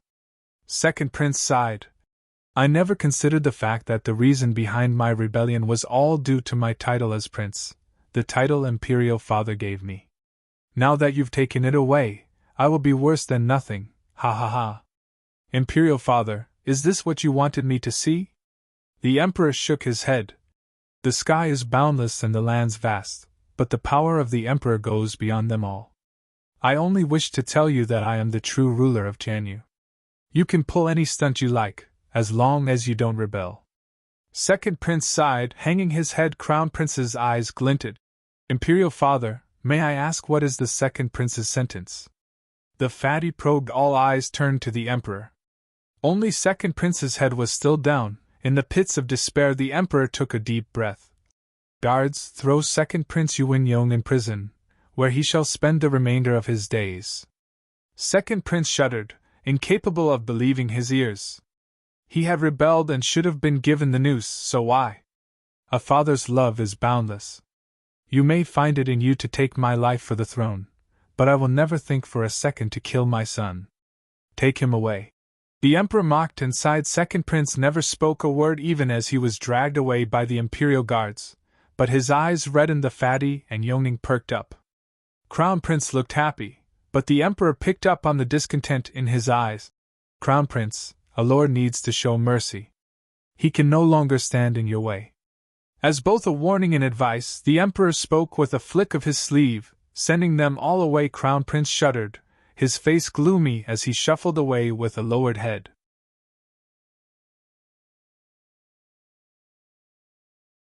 Chapter 442, To War. Chapter 442, To War. At long last, the sun dawned on the imperial capital after a tumultuous night. Finding the city guards at their posts and the order restored, Zhuge Changfeng and many officials were waiting in the Prime Minister's mansion for updates. A shadow burst in and whispered in Zhuge Changfeng's ear, causing his smile to widen. "Prime Minister, sir, what's the situation?" The Minister of War asked. Zhuge Changfeng shook his head. "Like a true failure he is, the second prince could never live up to His Majesty's ability. However," and he laughed, "thanks to the second prince's tantrum, he left His Majesty open to scrutiny. He is indeed playing the empty city tactic. All he has are some shadow guards and wounded imperial guards," the Minister of War proposed. "Then we can. Of course."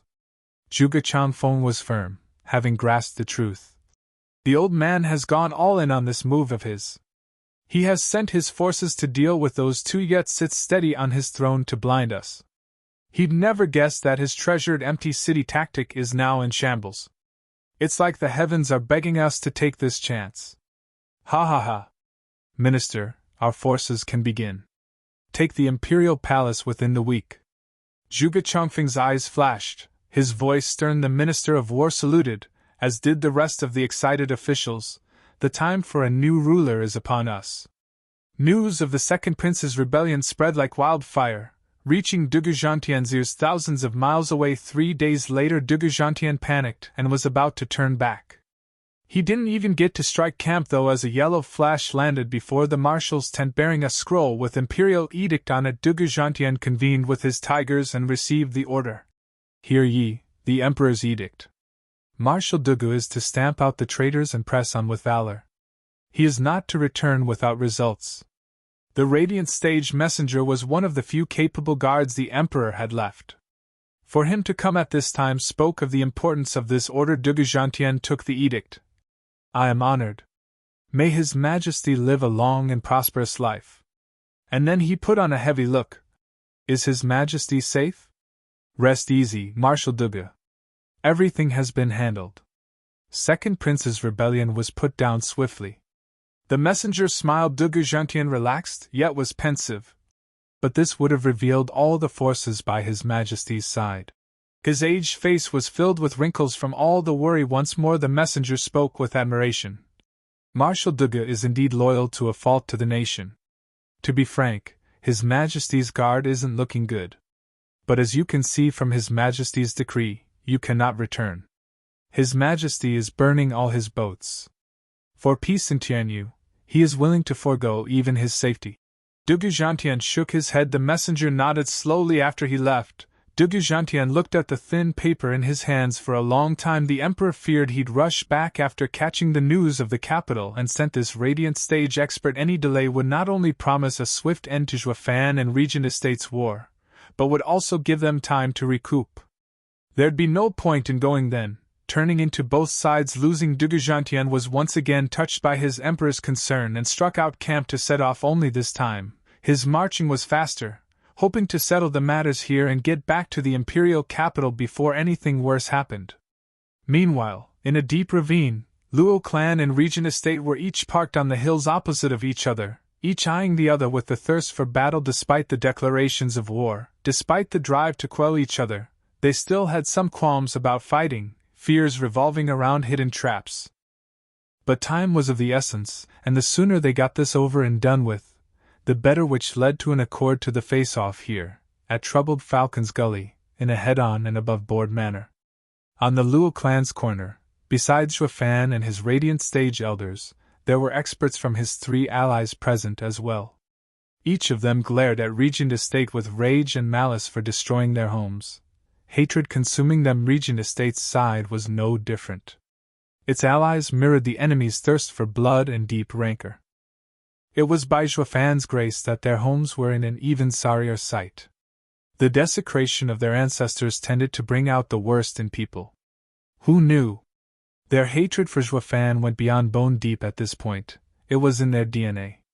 They wished for nothing more than to put Zhuafan into a press and squeeze him for all the blood he had. Yet all they'd been doing these past weeks was measuring egos by means of glares, with neither wanting to take the first step down this bloody war. It had the added effect of fermenting each side's hatred and testing their ever-thinning patience. That was the only thing they could do, as each side's allies were either under direct orders from Juefan or Regent Estate with no right to complain. They just had to wait, and wait some more. Steward Jue, we've been staring at each other for weeks. When do you plan to attack? Grandmother found the limit of her patience once more and came to urge Juefan, as she had done many times till now. The other houses nodded. Juefan was laid back per usual, in his comfy deck chair, his lazy eyes closed and his voice drawn out. Easy, we're still waiting for the right timing. Still? Until when do we wait? Until we become statues of liberty? Peony Overseer snapped. Juefan swayed in his chair. The same thing was going on at Regent Estate's corner. Yuan Shan and company were boiling, but Huangpu Tianyuan and Ling Wucheng reined them, and they were all a powder keg of emotions with nowhere to vent. Whoosh! 2 jade slips arrived at the camp. Juefan skimmed over it as Ling Wucheng did the same. The two were miles from each other, yet reacted at the same time and in the same manner. Ha ha ha! At last there's movement! What do you mean? Grandmother asked, snickering. Juefan shot to his feet and barked. Notify the elders. We attack at once. What? They were all baffled. He just asked us to wait, and the next second he is asking us to attack? Just what on earth happened? Nonetheless, they all began war preparations, eager to get the show on the road and the blood flowing in quick order. Rows of experts rolled out into the valley like a black cloud, glaring at the hill 1,000 meters in the distance. Huangpu Tianyuan and Ling Wucheng brought out their army as well. Juefan, Huangpu Tianyuan and Ling Wucheng's eyes met, and they burst out laughing. We finally get to see today, when I can tear you to shreds, all to my heart's content. Juefan, it's high time you paid for taking away my son! Huangpu Tianyuan roared, to which Juefan only had derision. Huangpu Tianyuan, let's see you try! Ling Wucheng fanned himself with a smile. Estate Lord Steward Jue, we are all bitter enemies here, with each side wishing to destroy the other. Just that there were so many interferences along the way. This is a rare occasion, with Second Prince's rebellion igniting the chaos, yet Duga army still marching towards us. It won't be long before Prime Minister Zhuge acts as well and gets him to turn back. That only leaves the two of us, to tear into each other with a bright smile on our faces. Isn't it great? So why waste time with pointless chatter? We need to settle our grudges with speed and force, giving time for the winner to take the nation. As for the loser, it will become a stepping stone with no regrets. No regrets indeed! Juefan beamed. I never pegged Sirling to be such a bold man. All words now are useless. Everyone has come prepared, so what are we waiting for? Let's do some killing! No matter what hatred we had before, this battle is all that's important. Whoever stands tall in the end. What do you say, Estate Lord Huangpu? Huangpu Tianyuan beamed as well. Ha ha ha, rightly said indeed. Hatred aside, in the race for power the weak gets eaten. Why would the king of the world ever care about some petty squabbles? Juefan, you are a man of ambition. For me to fight you today, with the world at stake, it is an honor. The revenge for my son no longer matters. Why would a man with his eyes on the world ever mind such trifles? Then, Estate Lord Huangpu, shall we? Juefan snickered. Huangpu Tianyuan had the same twisted smile as both of them roared. To war!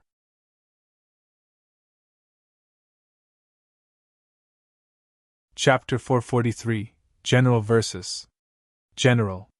Chapter 443, General versus General. The leaders' roars rattled the skies, and their men's men poured out from each side like black rain. Bone-tempering disciples, the two sides' gazes were locked as the wave of men rushed past them and deeper into the valley. These men's eyes turned red, consumed by madness, as they exploded with Yuan Qi. It took only an instant to brandish their weapons and hack their opponents. The entire troubled Falcon's Gully was saturated with people, in the hundreds of thousands, drowning any other sound with their endless manic cries for blood and death. There were rules to war. Soldiers went against soldiers, and generals paired with generals, as profound heaven experts and radiant stage experts were pretty much killing machines amidst bone-tempering cultivators. Both sides agreed on having their disciples' battle ignored. opting instead to stare off their equals in cultivation just across the gully. They were the real targets. Killing bone-tempering disciples only brought disgrace. Safe to say, the killing inside the gully among disciples reached the heavens, while their superiors were still in a stare-down competition behind them. Huangpu Feng Lei! Mad Dipper Li Jingtian stood out, bowing before the High Venerable. We didn't get to finish our last fight in the imperial capital. With this prime chance befalling, will you dare meet me in battle? Ha ha ha, Li Jingtian, you're on quite the high horse, shamelessly uttering those words to me. Correct me if I'm wrong, but weren't you under me? Laughing, Huangpu Feng Lei came forward with an intent to fight and a condescending look. Li Jingtian grinned. Humph, that's all in the past. All I'm asking is if you would dare to come at me. Why wouldn't I? Huangpu Feng Lei jumped in the air towards him. Li Jingtian laughed as he did the same. The two met with a resounding bang, blowing away the clouds for a mile around. Their clash was so loud that the house lords on each side had to hold their ears due to pain. Only radiant stage experts, and the likes of Zhuofan and Huangpu Tianyuan, kept standing tall and observing their duel. Huangpu Feng Lei shone golden, and 9 dragon images appeared on his sides. The peak of Imperial Tyrant body art. Li Jingtian flickered in darkness, enveloped in a black dragon image. He was using Wraith Art's power to cover himself. Both were peak radiant stage experts armed with profound ranked martial arts trained to extremes. They were the brightest gems around, evenly matched. The surging powers at work here had the valley divided. One side was shrouded in a black dragon, with lightning crackling along its way, the other in glorious golden halo and imposing dominance. Yet neither could win over the other, stuck in a constant stalemate. Huangpu Tianyuan's brow trembled, sighing. I now know why Elderly threw his lot with the Luo clan. I don't even recognize this art. But for him to stand on solid ground against High Venerable, it goes on to show how much power it has. I can't fathom how the Luo clan could have such wonderful art. Had Elderly stayed in Regent Estate, he'd never have reached High Venerable's level even after training for a century in the incomplete Imperial Tyrant body art. But now... Ha ha ha, Estate Lord, I anticipated Luo clan might be complex. Elderly is no fool, and his complete loyalty to Zhuofan shows that he got something great out of it.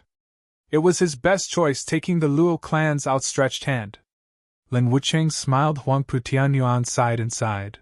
Zhuofan is a genius among geniuses. In under 10 years, he dragged a nobody third-rate clan up the stairs of power, turning it into a colossus. Ignoring him 7 years ago is my greatest failure. If only I knew, I'd have sent everything to cull him. Huangpu Tianyuan squinted. Zhuofan had a knowing smile, tracing 2 fingers on his neck as a taunt. Huangpu Tianyuan turned to look at the fight above. Humph, Zhuofan, be smug all you want. I may not have taken you out when I should, but your time will come soon, very soon. You aren't invincible. You have yet to taste my 9 dragons' diamond body, humph. Bang. The body cultivators in the sky had similar styles, unleashing one overpowered attack after another. It took but a second to exchange 10 moves, with no clear winner in sight. Li Jingtian was out of breath and bruised up. Huangpu Feng Lei mirrored him in every regard, except for the shocked look. This was his first time truly going against Li Jingtian. It was natural to be overwhelmed seeing Li Jingtian's power reach his level after a mere decade. It used to take less than 10 moves to floor him. This expert today was outraged at his inability to reach the same outcome. Today Li Jingtian was ecstatic. He enjoyed the simple things in life, like challenging his ex-boss who could, at one time, deck him good. Li Jingtian grinned. Huangpu Feng Lei, have you been losing your touch the past couple of years? You are not swinging your punches like you used to. Is old age catching up to you? Ha ha ha. Shut your pie hole. I'm only going easy on you, and this is the thanks I get. Mockery. In that case, I won't leave you with a shred of honor. Huangpu Feng Lei went red from anger, yet his heart was queasy since he did give his all. Anything more would mean staking his life as well. Did he really have to put his weary old bones on the line to get out of this? While he was having a hard time making a decision, Li Jingtian had already made his. He had set out to do one thing today, beat his ex-boss. Missing this chance, Zhuofan was bound to finish him off at some point. As a martial fanatic, He just had to beat the guy who had wrecked him years ago, or he'd never forgive himself. It would have the added side effect of affecting his cultivation. Li Jingtian gnashed his teeth and spat. Huangpu Fenglei, take this! Li Jingtian's black aura exploded, shooting for Huangpu Fenglei as a black dragon wrapped around him. Humph, isn't it the same soaring demonic dragon again? It won't change a thing! Huangpu Fenglei snorted with a shiny golden glow around him. Li Jingtian had a creepy smile on him though, and, just before impact, he halted to make a sign. Ray Styles' third move, Necro Dragon's Screech! Roar! The black dragon image ripped the space in its charge towards Huangpu Fenglei. Safe to say, even with Imperial Tyrant body art, Huangpu Fenglei would have a hard time fending off such an onslaught from such a short distance, and that was the truth of it. Huangpu Fenglei was forced into letting his soul take the brunt. A wound on the soul meant a drop in strength, which translated into defeat facing his ex-subordinate, and losing. High Venerable's name would be soaked in mud. Huangpu Fenglei bit his tongue and spat blood as he made a sign. Imperial Tyrant Body Art's 10th stage, Imperial Presence! Hum. A golden glow washed over him as a golden dragon roamed around him in an airtight seal. The 10th? Zhuofan cried. That's stepping into the Earth-ranked martial art category. Does Imperial Tyrant Body Art have a 10th stage? Huangpu Tianyuan was stumped, amazed that Huangpu Fenglei had reached such a level. Imperial Tyrant Body Art had 9 stages, with the 10th stage mere hearsay. Only the ancestors of Regent Estate a millennium ago could reach it. High Venerable is a genius of his generation, no less than the eldest young master. If not for the dragon soul defending him, he never would have been High Venerable's match. High Venerable is a true genius of the millennium. Lin Wucheng praised. Huangpu Tianyuan nodded. Huangpu Fenglei laughed behind the golden curtain. Li Jingtian, do you see this? This is the true power of Imperial Tyrant Body Art, martial and spiritual unity. Be it physical or soul attacks, nothing can break the Imperial presence. Think again. Li Jingtian grinned. His black aura disappeared as an eerie power built up while he extended 2 fingers. High Venerable, the only way to make your defeat true is by taking you down at your best. Zhuofan cried, elderly.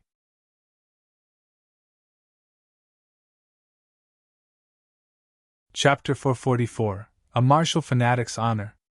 Chapter 444, A Martial Fanatic's Honor. Hum.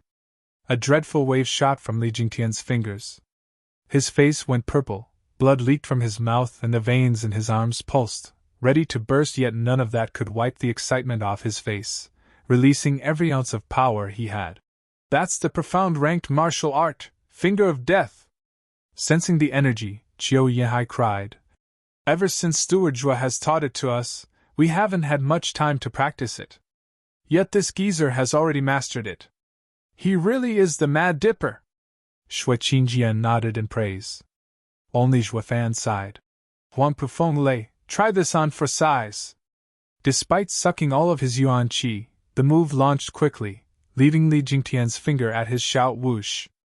With a series of bangs, something unseen came out of his fingers and went straight for his target. The roaming dragon was outraged.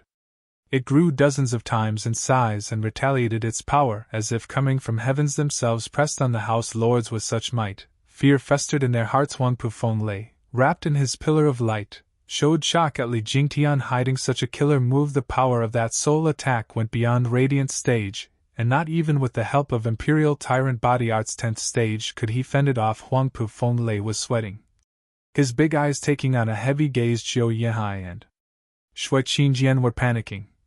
Steward Zhuo, that's combination art. Zhuofan shook his head. The two were even more nervous now. But he's just one man? How can he perform combination art? Elderly may very well be the only one who can. Zhuofan sighed. Necro Dragon Screech and Finger of Death are sole profound ranked martial arts and can be combined. But to do that, both have to be executed in tandem, intrinsically at the same time. Even you two will find it hard to achieve it. But with Elderly knowing both of them, combining them is not the issue here. Zhuofan's frown deepened, gazing at the aged figure above.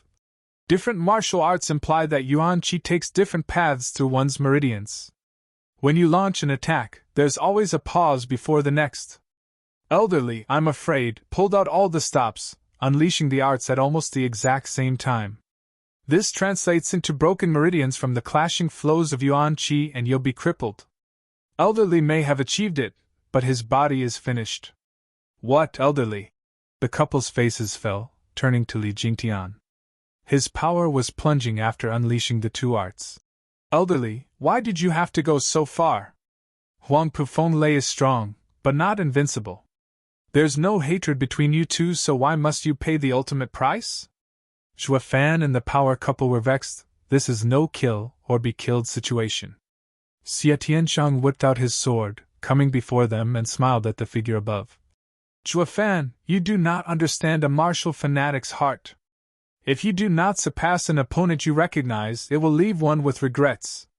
Today is when these two sides will settle their differences once and for all. If we fail, we will die. If we win, we will kill them. With your strength, Huang Pufeng will most likely die at your hands, something Elderly can't stop. It means that this is his last chance to fight his enemy.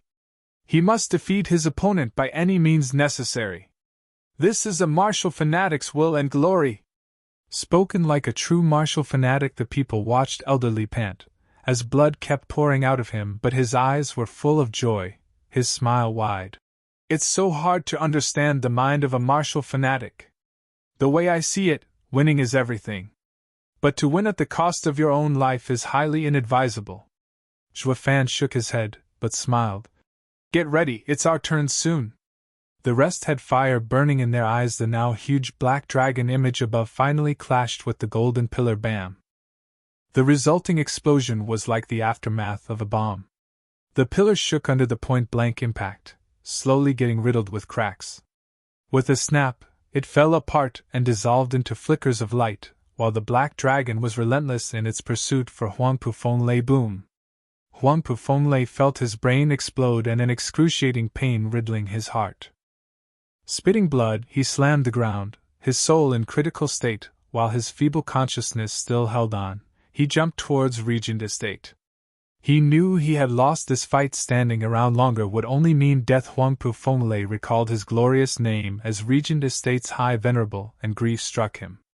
The fact that he had lost it all in a single move made this grandpa's aged heart wrought with sorrow. Oldly, I'll get you for this next time. Li Jingtian had no time to wait that long. His wretched body had already passed the point of no return. He had to fulfill his wish. No matter the price. Blackness exploded from Li Jingtian once again, but so did blood he bore through the pain as he jumped at Huang Pufeng. Ha ha ha, High Venerable, let's settle our grudges. Ray Styles' first move, soaring demonic dragon. We never had any grudges. It's you who is so pig-headed to push it this far. Huang Pufeng saw the black figure chase after him and was stunned and puzzled. He noticed Li Jingtian's odd situation. You should lick your wounds first. We have no hatred. So stop forcing yourself to come after me, alright? Huang Pufeng felt like crying, unable to make sense of it all. He'd never guessed that Li Jingtian operated on much simpler motivations, to kill him with his own two hands. High Venerable! Huang Putianyuan shot forth, bringing joy to Huang Pufeng's eyes.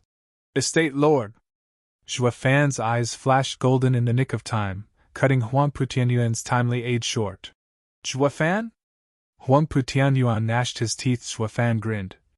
Elderly is on my side, and I will respect any decision he makes. You won't be going anywhere. Humph, we'll just see about that.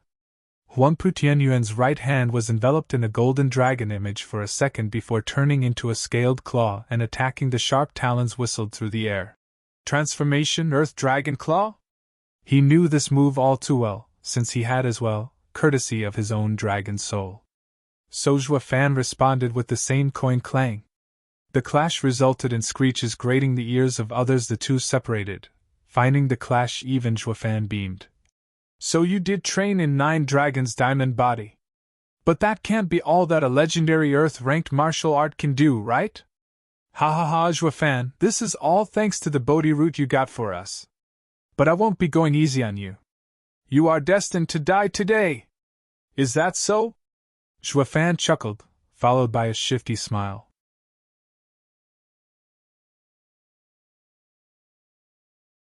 Chapter 445, King Against King. Chapter 445, King Against King. Estate Lord, save me!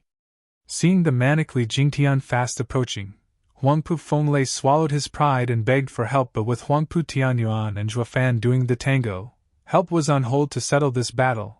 All Huangpu Tianyuan had to do was squash Zhuofan. And with the target right in front of him, victory was not something the life of a High Venerable could outweigh. Safe to say, High Venerable's cries for help went unanswered. Ling Wuchang had a contingency set for just this possibility, calling for the rest to move, and Zhuofan had the estate lord blocked. But what about the others? Dozens of radiant stage cultivators and profound heaven experts shot for Huangpu Fenglei. Region Estate's 20-plus venerables were even faster. Anyone would panic when their boss life was on the line. Zhuofan moved, seeing the crowd, and Huangpu Tianyuan stepped in to block him. Zhuofan chuckled, not minding it in the least. Whoosh. Others would handle the radiant stage rescue party, not to worry. The power couple and the 4 scheming demons, with a few radiant stage experts from their 3 allies, moved in, while Yuanchan's team of profound heaven experts was facing grandmother's team. It was Zhuofan's plan and his order. No one was to interfere in Elder Li's fight. Ling Wuchang took in the new battlefield and sighed.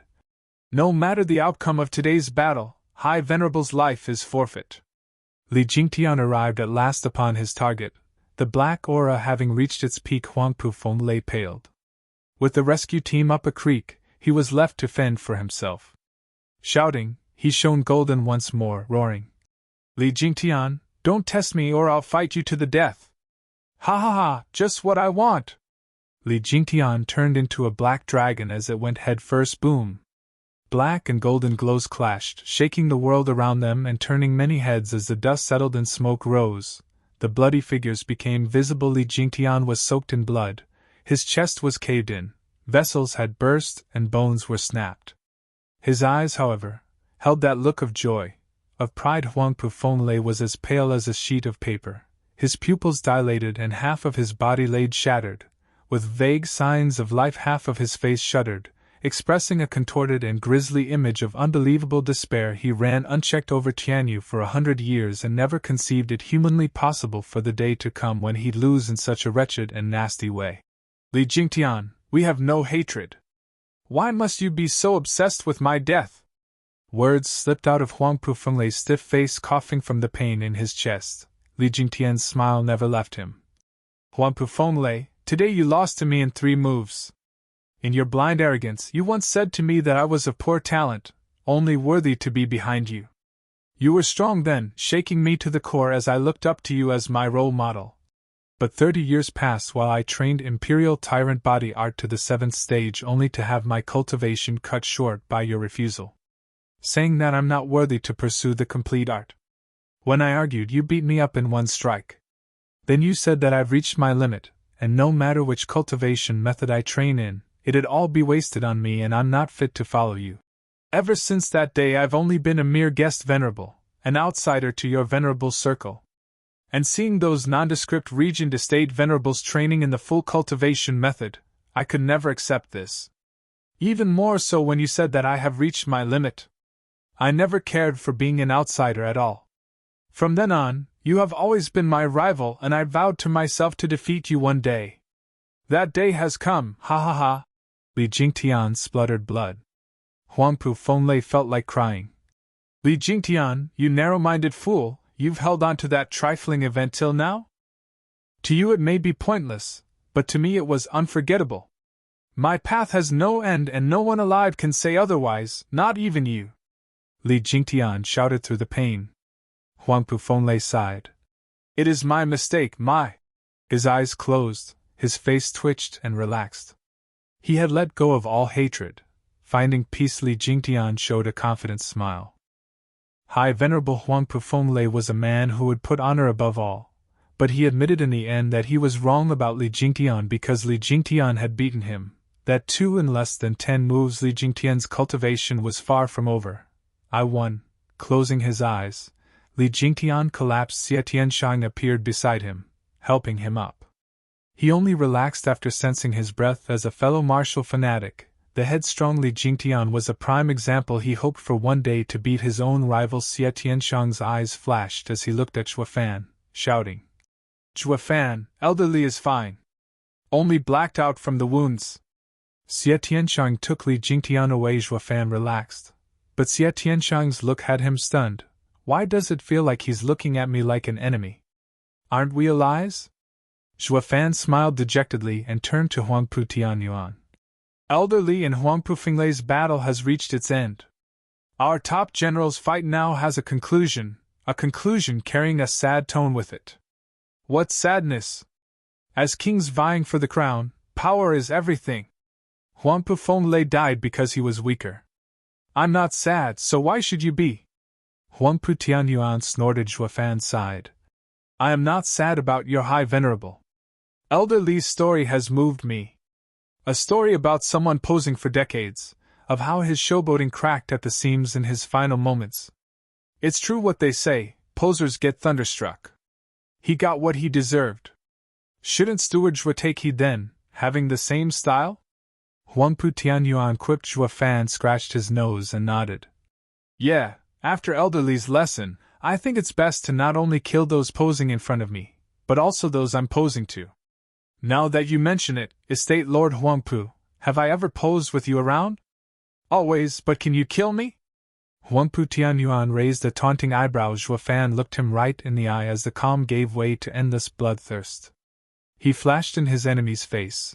Right hand glowing red. Huangpu Tianyuan found the punch already on his chest, reacting only as he was sent flying rumble. Huangpu Tianyuan slammed into 3 mountains, cutting them down to size. Huangpu Tianyuan ended up buried under all the rock slides. Zhuo Fan's grin contorted. "I've yet to meet anyone who I've wanted dead but who has survived. Estate Lord." Regent Estate's side shuddered restless. But there was no sign of movement from the rubble. Just as everyone started to believe that he had kicked the bucket in one hit, an eerie cackle came. Hi, Zhuo Fan, is that all your mighty punch can muster?" Zhuo Fan deadpanned. "Sure enough, 9 Dragons Diamond Body isn't just a fancy name. Now let us begin our fight, king against king!"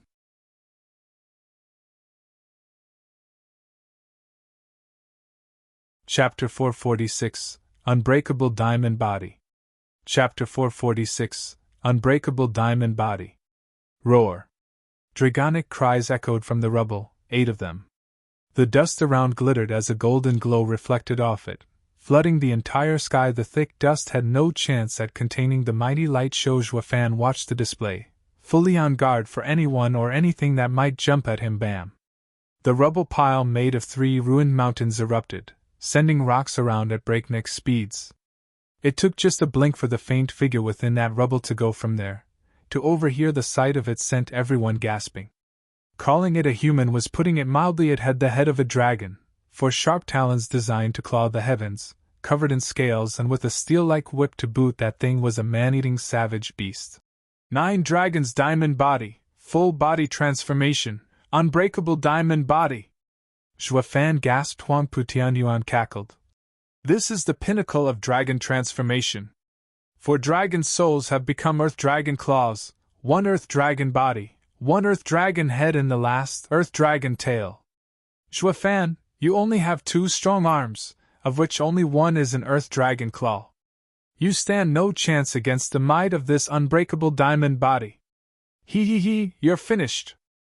Huangpu Tianyuan's eyes shined with bloodlust. Regent Estate's side got fired up. Except for Regent Estate's venerables, everyone was in the dark about Estate Lord Huangpu's newfound power focused on dealing with Zhuo Fan alone. The worry of how to deal with an exemplary freak like Zhuo Fan was now gone, giving way to confidence. Estate Lord's indifference at High Venerable's death became obvious now. He had upgraded himself to the ranks of freaks. Regent Estate's morale was at an all-time high, with victory in sight. While this had the opposite effect on Drifting Flowers edifices, Veiled Dragon Pavilion and Sword Marquis Abode's side, it went beyond their predictions for Huangpu Tianyuan to come fully trained in 9 Dragons Diamond Body. That made relying on Zhuo Fan to score a win for them somewhat problematic. Anxiety was building. Only Zhuo Fan was casual of the 9 dragon vein souls. 1 was his and the 8 were right in front of him. But this guy has only used 7 in his transformation. Is there perhaps one more transformation? What will he turn into then? Taking in Huangpu Tianyuan's monstrous visage, Zhuo Fan failed to see what other transformation could be added to it. He took this as a warning sign for what may come. The last dragon soul may very well be the move to kill me. All the more reason he had to force the enemy to reveal it, create a counter for it, and when this thing Zhuo Fan flicked his arms. Earth Dragon Soul, transformation! Roar! The roar came from Zhuo Fan's left hand, glowing bright gold and revealing the same claw that Huangpu Tianyuan had 3 to spare. His right hand turned red as well, bringing out the power of Qilin arm and Earth Dragon Claw. Huangpu Tianyuan opened his sharp maw in a taunting laughter. He, like I said, you only have the Earth Dragon Claw while I have the Unbreakable Diamond Body. It's time I bring back the 9th Dragon Soul where it belongs. Huangpu Tianyuan was upon Zhuo Fan in a blink. Zhuo Fan widened his eyes at the sheer speed. Just short of shift he clawed with his left arm on instinct. Clang. The 2 Earth Dragon Claws screeched on contact, locked in place. Grinning, Huangpu Tianyuan revealed a savage look while holding Zhuo Fan's left arm busy. Zhuo Fan was clear on his plan, wanting to turn this into a contest of raw power, and with the old guy's entire body prepped and primed, like Gu Santong's, he had no weaknesses. While beside his 2 beast fists, Zhuo Fan was all human. Even after the grueling refining, it fell short to an earth dragon's body that made a contest of strength the worst choice, something Huangpu Tianyuan insisted on. Snickering, Huangpu Tianyuan had Zhuo Fan's earth dragon claw busy while using another claw to slam his brainpan. Bam!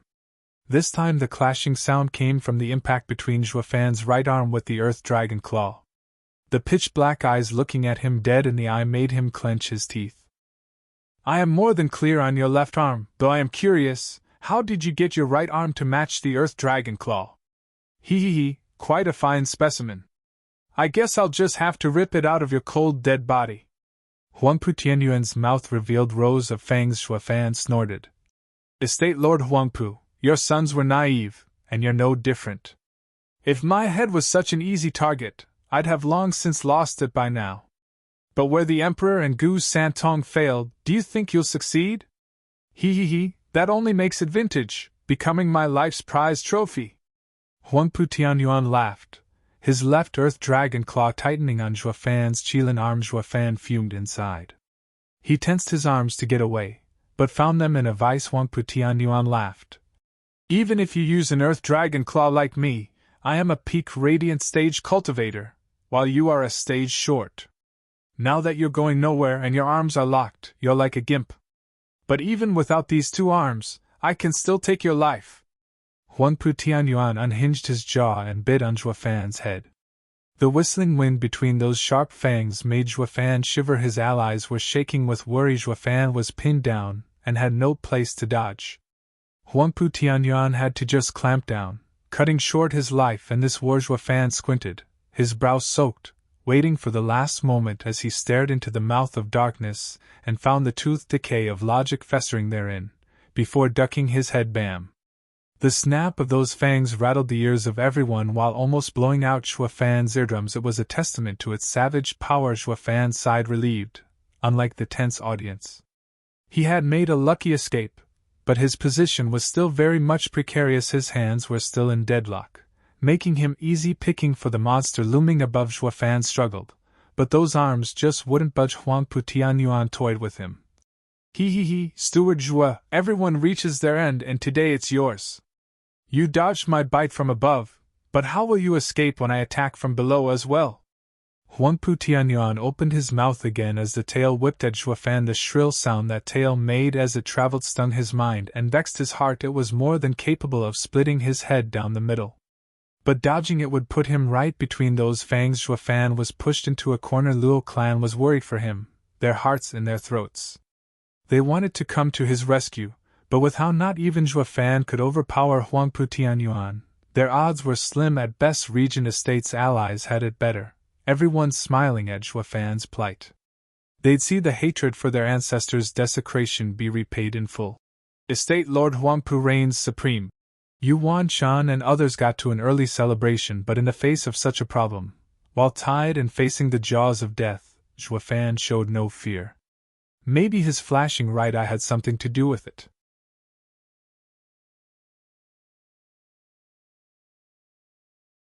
Chapter 447, Stomp Ya.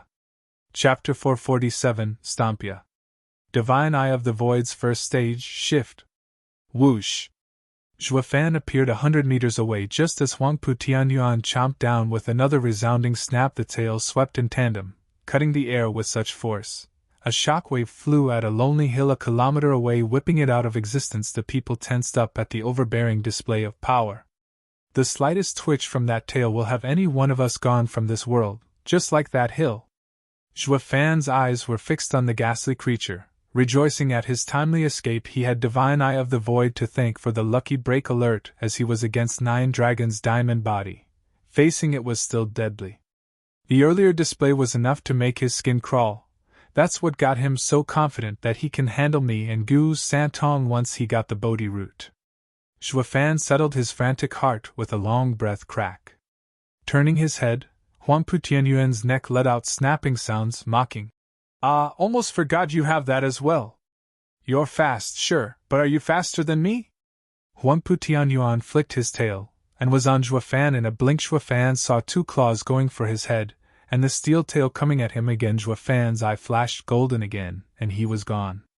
But just as he appeared, Huangpu Tianyuan flicked his tail to be in his face moments later. While Zhuofan was popping all over, Huangpu Tianyuan was with him every step of the way, leaving no room to even breathe. Everyone was a bundle of nerves watching them go. It was a first to see the ever-cocky Zhuofan being on the run, taking with him the confidence they had in winning this war. With Zhuofan on the run, who else was left to deal with Huangpu Tianyuan? Zhuofan was overwhelmed as well. No matter where he went, the guy was there to welcome him, putting the squeeze on him more and more. It worked to show that his Divine Eye of the Void had room for improvement. His training lacking. Yuan Shan and the others were overjoyed, grinning from ear to ear. 2 blue wings sprouted from Zhuofan's back, sea phantom wings. Their bluish glow spread, and Huangpu Tianyuan felt his mind slowing down, his view becoming hazy. But as he had trained in 9 Dragons' diamond body, he was a peak radiant stage expert, and had the soul to fight back the illusion. But it proved to be a delay enough for experts of Zhuofan's caliber. This is my chance. Zhuofan used this gap to use his red right arm to punch. Bam! Huangpu Tianyuan was blown away. Zhuofan's mouth curled up, but then his face froze and trembled. And no way! The mighty Qilin arm actually. Rumble! Huangpu Tianyuan tumbled in the air a few times before getting upright again. He looked at his chest and grinned. There was a faint imprint there, but nothing he couldn't handle. Hi, Zhuofan, is that all you could muster after finally catching me open? Humph, that barely even tickled. Huangpu Tianyuan cackled, with his allies tooting their horns in tandem. Drifting Flowers edifices and the rest were only getting glum. Huangpu Tianyuan was like an unbreakable monster, robbing them of any chance at victory, even if they got lucky enough to take a shot at him, since besides luck, one had to target his weakness, scoring them the win. But Huangpu Tianyuan didn't have any weaknesses. Zhuofan's side was in the pits of despair. Shadow King, Sima Hui and Fang Qiubai, the innocent bystanders close by, were speechless. We all sensed Huangpu Tianyuan was reborn, but never imagined he'd train in 9 Dragons' diamond body. Zhuofan can't do anything. Shadow King sighed. If this keeps up, it'll be Regent Estate's victory. And Huangpu Tianyuan becomes our greatest threat. Sima Hui sighed. We would have lent the Luo clan a hand earlier if we had known. But now Huangpu Tianyuan has an overwhelming position, and this will only make dealing with him harder. The others nodded, and Fang Qiubai said, Gu Santong may be the only one who can fight him. But ever since he went after Zhuofan, the bugger has gone missing. Maybe Zhuofan finished him off. Shadow King snorted. The kid is tough, but a child at heart. With Zhuofan's schemes, even being weaker, he'd have supreme advantage. It'd be simple to kill him in some way or another. Without Gu Santong, how are we supposed to deal with Huangpu Tianyuan? We were supposed to work with Huangpu Tianyuan to nab Zhuofan, and then get him later. But now, even if we team up with Zhuofan, the 9 Dragons' diamond body isn't easy to surmount. All we can do is watch.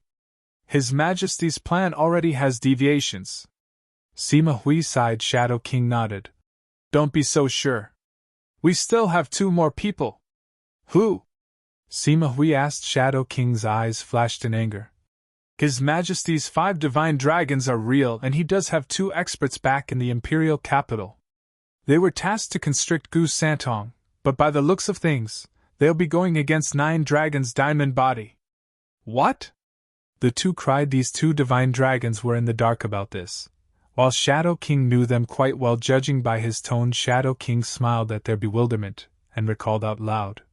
They're old friends of mine, in a way, and more than worthy to be called divine dragons. It's natural to not know about them since you came later.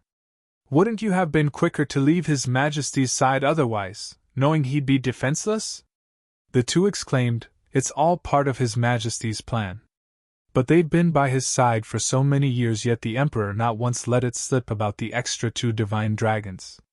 It went to show how uneasy he felt about them. The 2 sighed, souring inside. Back to Zhuofan, he glared at his enemy, plans running wild in that head of his. His right arm shone brighter. He still won't give up? Stop wasting time, I am invincible. You can struggle all you want, but your destiny is to lie dead at my feet. Zhuofan, there's no getting out of this one.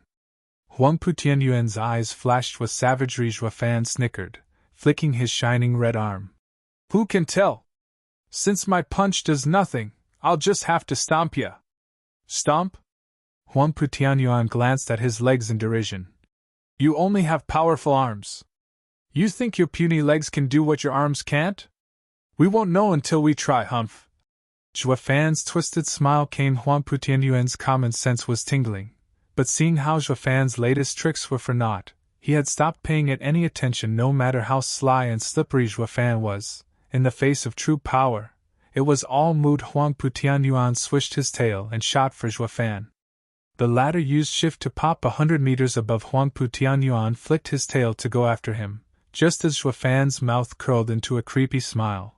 His red right arm smashing down at him, Huangpu Tianyuan scoffed, using an earth dragon claw to block on contact.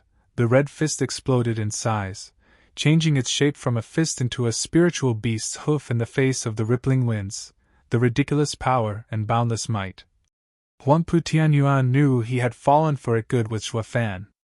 Coming from above and him from below, it was far too late to dodge.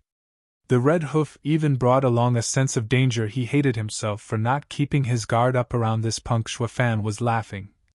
Huangpu Tianyuan, I'll trample those old bones of yours. Tangible projection, soaring Qilin leg.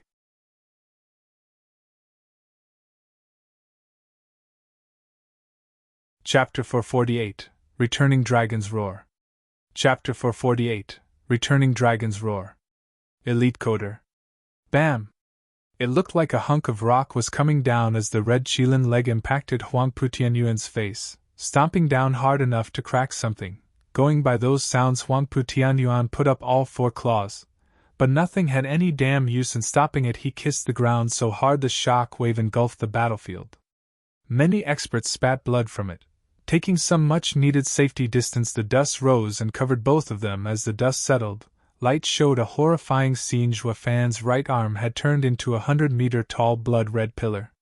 It stood upright and tall as it held up the sky. Zhuofan was so tiny next to it, making the contrast sharper on how a human being could release such a pillar. Shadow King's side was dumbstruck.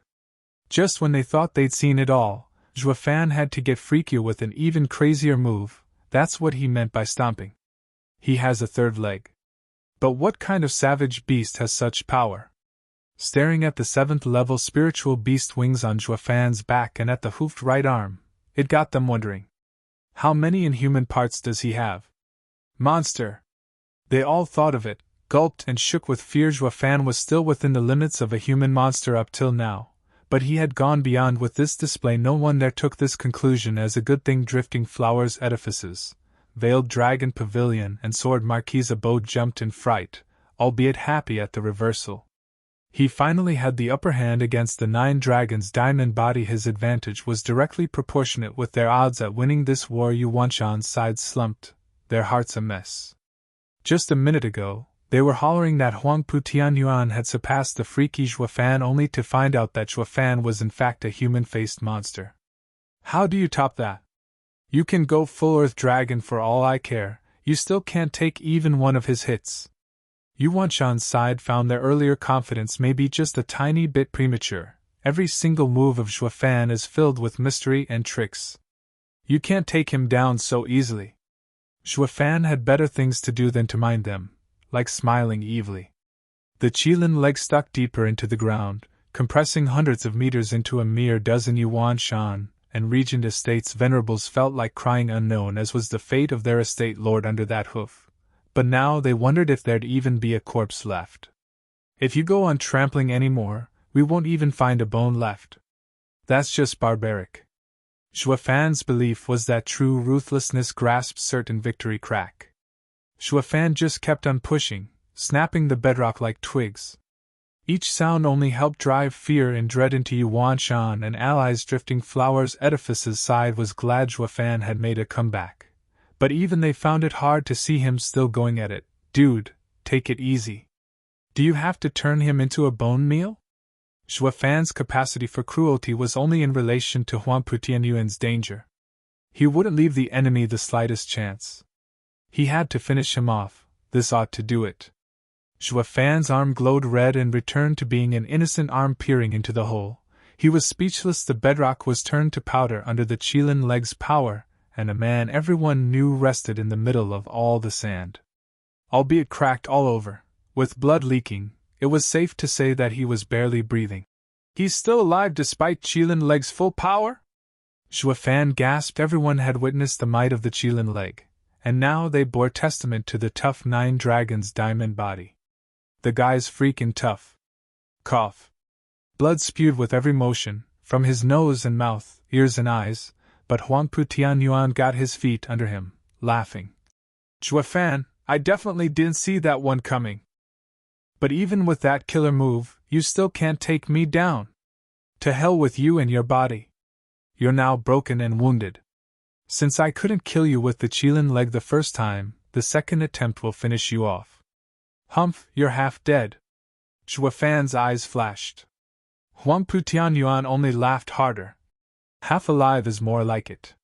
Did you forget already? My Nine Dragon's diamond body has reached this step with the help of Bodhi Root. It's not just tough, but unbreakable. Huangpu Tianyuan made a sign and barked.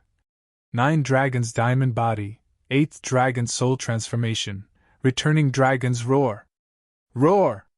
Under the shocked looks of everyone, a green dragon soul shot out of his body and roared as it circled above him. Green lights fell upon him, healing him to perfection, not even leaving a scar as the scales knit back together. When the dragon's soul returned back inside, he was now the very picture of health. Zhuofan's eyes trembled in shock. The ascending dragon fused with the Bodhi root. And gets this bastard back to full health every time he's damaged. Adding that tough body into the mix and you'd have an indestructible killing machine. Zhuofan frowned. Shadow King's side was keyed up. Huangpu Tianyuan's outrageous power blew their minds. How were they going to beat that? Even if Gu Santong steps in, not even he can do anything. With this old monster healing back whenever, no one can beat him. Fang Qiubai shook his head. What about the other two divine dragons, can they do it? Shadow King said. All I know is that they can handle Gu Santong, but cannot kill him. I reckon Huangpu Tianyuan falls in the same category. As long as there's a way, we'll just think about killing him later. Sima Hui muttered. Huangpu Tianyuan stretched his limbs in taunt to Zhuofan above, yet the man was calm and cool. Zhuofan's eyes flashed, and he punched with his right arm again. Since I have no way to finish him off yet, I'll stall him. Torturing him is better than nothing. And who knows, maybe a way to kill him will come out of it. Classic delaying tactic: first bind the enemy, then get some time to think. It was such an obvious choice that even Huangpu Tianyuan could see it. So he retaliated with a flick of his tail and jumped out. Boom! Zhuofan's leg smashed the ground, but not Huangpu Tianyuan. Frowning, Zhuofan sighed inside. And of course it never goes as planned. He only got Huangpu Tianyuan the first time because of how close they were and having the element of surprise, but Huangpu Tianyuan was a fast learner.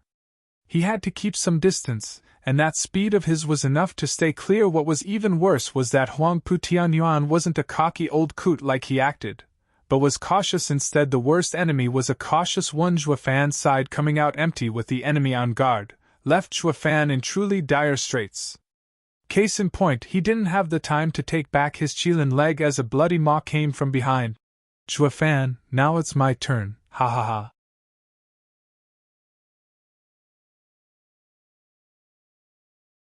Chapter 449, Qilin Shield. Chapter 449, Qilin Shield. With a roar of laughter, a sharp sound came from behind Zhuafan. Zhuafan used his left arm to fend it off as his right arm returned to normal size for receiving the next blow. Zhuafan's red hand was now holding a tail, but he wasn't out of the woods yet, as Huang Putianyuan's second claw came for him. With both hands busy and being unable to use Divine Eye of the Void at such short notice, Zhuafan resorted to using his wings as a cover rip. The Earth Dragon's claw pierced them like paper, soaking him in blood. Zhuafan's brow trembled with pain, yet he was covered with sweat. At least the Sea Phantom wings were from a 7th-level spiritual beast and were tough enough to hold the Earth Dragon's claw back. With the both of them, Zhuafan's wings trembled, giving his all to resist. Huang Putianyuan opened his mouth as the claws and tail struggled in their confinements. Zhuafan needed the slightest distraction, and his head would roll. The sight of Zhuafan getting pushed back got everyone tense. He couldn't do anything but be on the receiving end. It was hard to believe Huang Putianyuan was just that strong with his 9 dragons diamond body. Zhuafan was only in the profound heaven stage, and even his 2 beast arms weren't enough to save him from a hard time. Blast it. I can only retreat. Zhuafan sighed, not liking it one bit as his eyes shined golden. Huang Putianyuan could see it clear as day that he wanted to hightail away from the battle with Zhuafan's cunning. Falling for his tricks once was bad enough. He had to finish him off now, when he had the upper hand. Who knew what this guy might cook up the next time around? Zhuafan was weak here and now, but his endless bag of tricks made him unpredictable. If by some miracle he escapes this time, it'd be even harder to beat him next time, and he needed to deal with Zhuafan fast. There was the Imperial family to consider as well. Leaving Zhuafan alive now would be cutting his own feet in his fight with the Imperial family. This has to end now. Huang Putianyuan's eyes flashed with bloodlust, making even Zhuafan shiver, but that wasn't important, as the golden halo in his eye promised safety. Ha ha ha, Huang Putianyuan, since I can't beat you, we'll be sure to meet again. Zhuafan snickered as he poofed away. The ripple was faint, and where a peak radiant stage expert might fail to pick it up, a 9 dragons diamond body could. His creepy ears flinched, and Huang Putianyuan mocked. Hi, fat chance, Zhuafan. 9 dragons diamond body, Earth Dragon Wave! Roar! Huang Putianyuan howled at a spot 1,000 meters away. A beam of yellow shot from his maw, just as Zhuafan appeared. Panting, Zhuafan cried inside, but it was too late. Boom! The explosion shone bright, and Zhuafan caught the yellow pillar right in his chest. He paid a summary visit to the bowls of 5 mountains before being buried under their rubble. There was so much dust that it formed a hurricane. It soon cleared and revealed everything in ruins. A red trail came out of the rocks like a bloody spring, and robbed any hope of Zhuafan being alive. Steward Zhua! Qiu Yehai and the rest panicked. Drifting Flowers, edifices, and Veiled Dragon Pavilion were also worried. Huang Putianyuan mocked. Dragon Vein Soul is a guardian spirit of the lands. Since I train in the 9 dragons diamond body and am also in the Earth Dragon form, I can pick up any changes in the area. Messing with space around me is like painting a target on your back. That Earth Dragon Wave is my true power. Not even the Earth Dragon Claw can handle it, to say nothing of getting hit squarely in the chest. He's dead beyond any doubt. Huang Putianyuan is invincible. Yuanshan's side cheered while the Luo clan paled, their hopes seeping out of them like the blood from those rocks. Huang Putianyuan's declaration wasn't just to brag. Steward Zhua had the worst luck this time. But without him, what were they supposed to do? Despair set in faster than they could accept it. Huang Putianyuan only had eyes for Zhuafan. To a peak radiant stage expert, only he mattered. The rest were mere flies. As long as Zhuafan died, everything else would be foregone conclusion. He had a firm grasp at victory already. Fan Qiubai's side sighed, lamenting and shaking their heads. A mighty character like Zhuofan ended up getting one shot by Huangpu Tianyuan. This power is outrageous. Sima Hui watched the monster with fear. Shadow King sighed. 9 Dragon's diamond body having a tough body was bad enough, but with the Bodhi root, he's invincible. He's worse than Gu Santong. I wonder if those two and I can fight him off. Senior, that's not all. When Gu Santong wrecked Tianyu, he did it alone. His fists were too few to handle so many and ended up limited. But Huangpu Tianyuan wants the world. He has both an army and power. It will be far harder than Gu Santong. Fan Qiubai said. The others considered and sighed again. The battlefield turned quiet, with all fighting stopped, and everyone turned towards Huangpu Tianyuan. Either in fear or joy or respect, but to Huangpu Tianyuan, neither allies nor enemies mattered. Ever since killing Zhuofan, he understood one thing from those worshipping gazes. Allies or enemies meant nothing. Only ultimate power mattered. With enough power, no one could touch him. With enough power, no one would question him. Ha ha ha! Laughing, Huangpu Tianyuan flew to Zhuofan's tomb, roaring, Zhuofan, it's time you return the last dragon soul. I want to reach the ethereal stage, becoming the first in Tianyu. Before reaching the mound, a wave from the rubble caught him first. Huangpu Tianyuan halted, looking in the sky. Zhuofan, how are you still alive? Zhuofan was up there the next moment, albeit pale, bloody and out of breath. His chest sported an extra large hole as well. How convenient that it never went through him completely. He was only heavily wounded, but still alive. Qiu Yanhai's side sighed. Zhuofan's very existence kept hope alive. What trick did you pull? That earth dragon wave had the power of 8 dragon souls. Those hands might have saved you, but anywhere else it hits, it'd run through you and blast you apart. Even if you used the 2 arms to defend, the shock would have wrecked your body. How is it that you're barely wounded? Huangpu Tianyuan cried. Foul. Zhuofan snickered. While you have the earth dragon wave, I have the Qilin shield. Don't think you can write me off in one hit. Zhuofan looked at the red glow over him in joy. As luck had it, from refining the Qilin arm into his body, it even released a red shield that was the same red cover he saw back in Lightning Canyon. The soaring Qilin's defense, with how not even Heavenly Emperor's purple lightning could pierce it. How could anything else? Zhuofan was badly hurt by the impact with the earth dragon wave and not the subsequent shocks, or he'd be in pieces by now. Zhuofan sure was glad that he made the trip to Lightning Canyon. Huangpu Tianyuan's eyes grew savage. Zhuofan was playing too close to the now hollow chest, with too many skills. Dread started pouring in. Thinking of the future, Zhuofan snickered. This round is yours. We'll be seeing ya. His wings carried his broken body away. Huangpu Tianyuan roared after him. Where do you think you're going? Your head stays right here. The two were gone in a blink. The battlefield was filled with dumb faces. With the commanders gone, what are we supposed to do? Ling Wucheng shouted all of a sudden. Damn it, it's Zhuofan's trick. Fall back.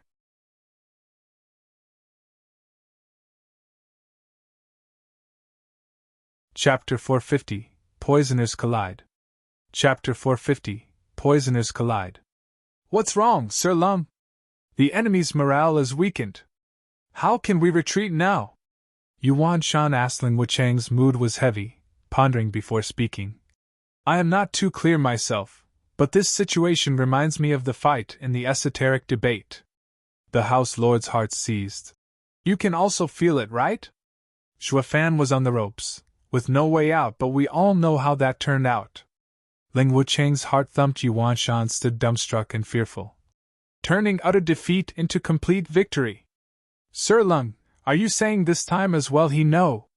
He's clearly wounded, defenseless, routed. Yuan Shan refused to believe, but still droned. Though the same happened to him in the esoteric debate.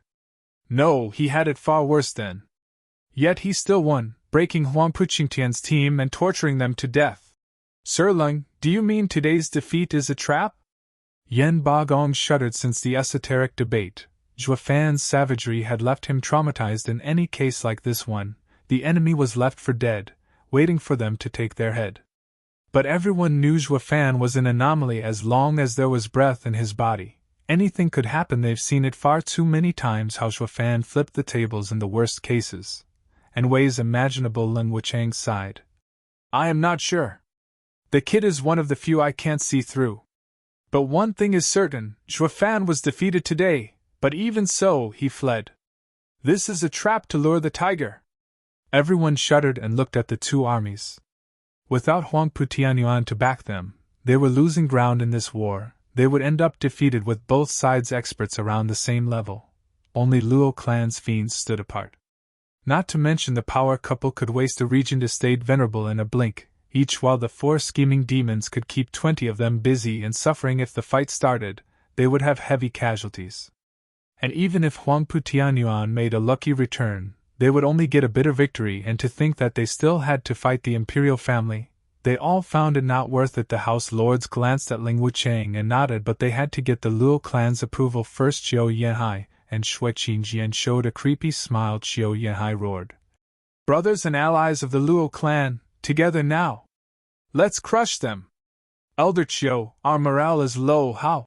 Grandmother cried. Shui Qingjian waved. They say Lady of Steel fears nothing, so why are you so shaky? Don't you see? With the superpowers gone from each camp, the situation is in our favor. Even if it's a bitter victory, it's still a victory. Hi. Grandmother looked at everyone to find it was true. She and the other house lord were too caught up in their despair over Xuefan's loss to see with fresh eyes. With those 2 freaks out of the mix, they were the strongest. Grandmother eyed her allies. Was it Steward Xue's plan? The 2 looked at each other, then nodded. The couple was out of the loop just as well, though. Xuefan would never do things half-measured. His loss had to be real. But that wasn't the issue here, instead turning it into a chance at victory, something Xuefan gave them to get their spirits up. The power couple had to say it's Xuefan's idea. Grandmother and company got fired up. They fell for Steward Xue's trap. Attack! Roar! The depressed Luo clan faction perked up on the fly and roared in a war. The losing side would technically be down in the dumps, but led to believe it was all part of Xuefan's ingenious and foolproof scheme, and reminded of his sly character. None took his defeat as real and stormed the enemy. The enemy froze, like sitting ducks. Does that mean we fell for his trap? Regent Estate's side turned to the powers that be. But they were now listening to Ling Wuchang's conjecture. They knew it was not like Qiu Yanhai painted it, so how can they still get their spirits up?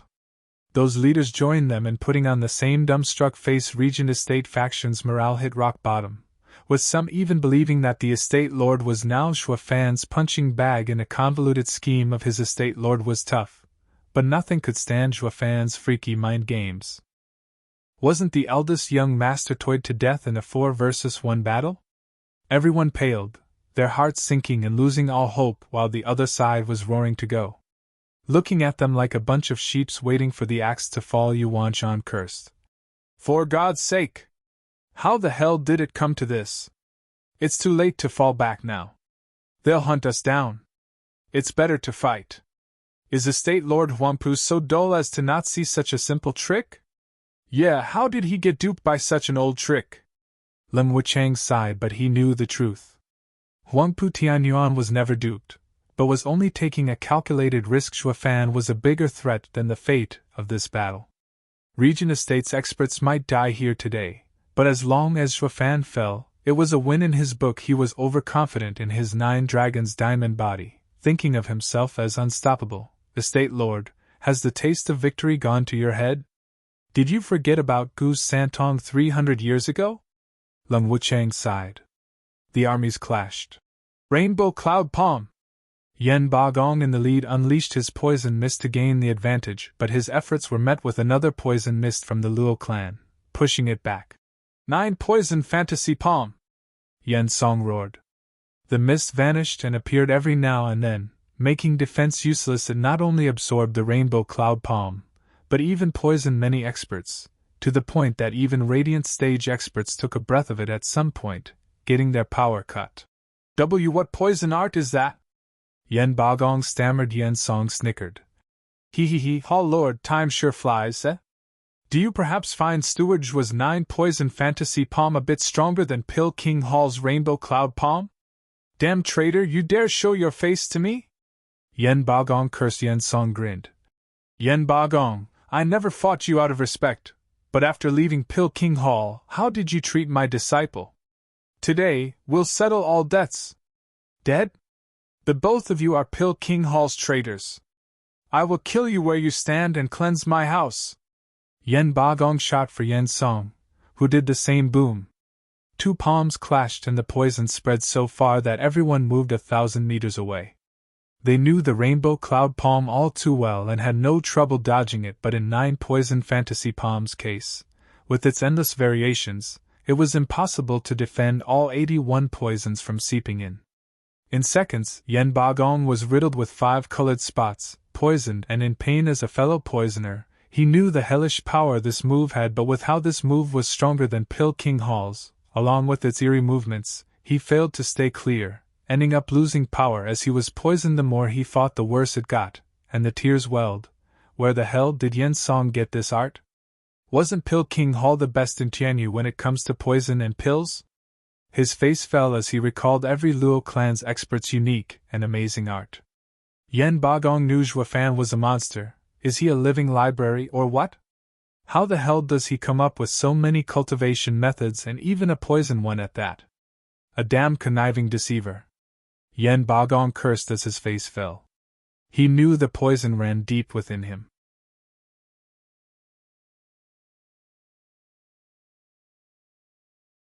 Chapter 451 The Turning Specialist. Chapter 451 The Turning Specialist.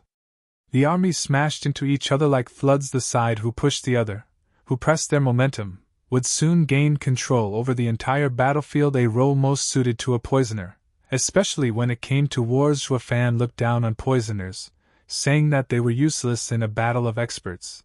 But when it came to culling, no one was better at it, and in a battle like this, a poisoner was a force to be reckoned with.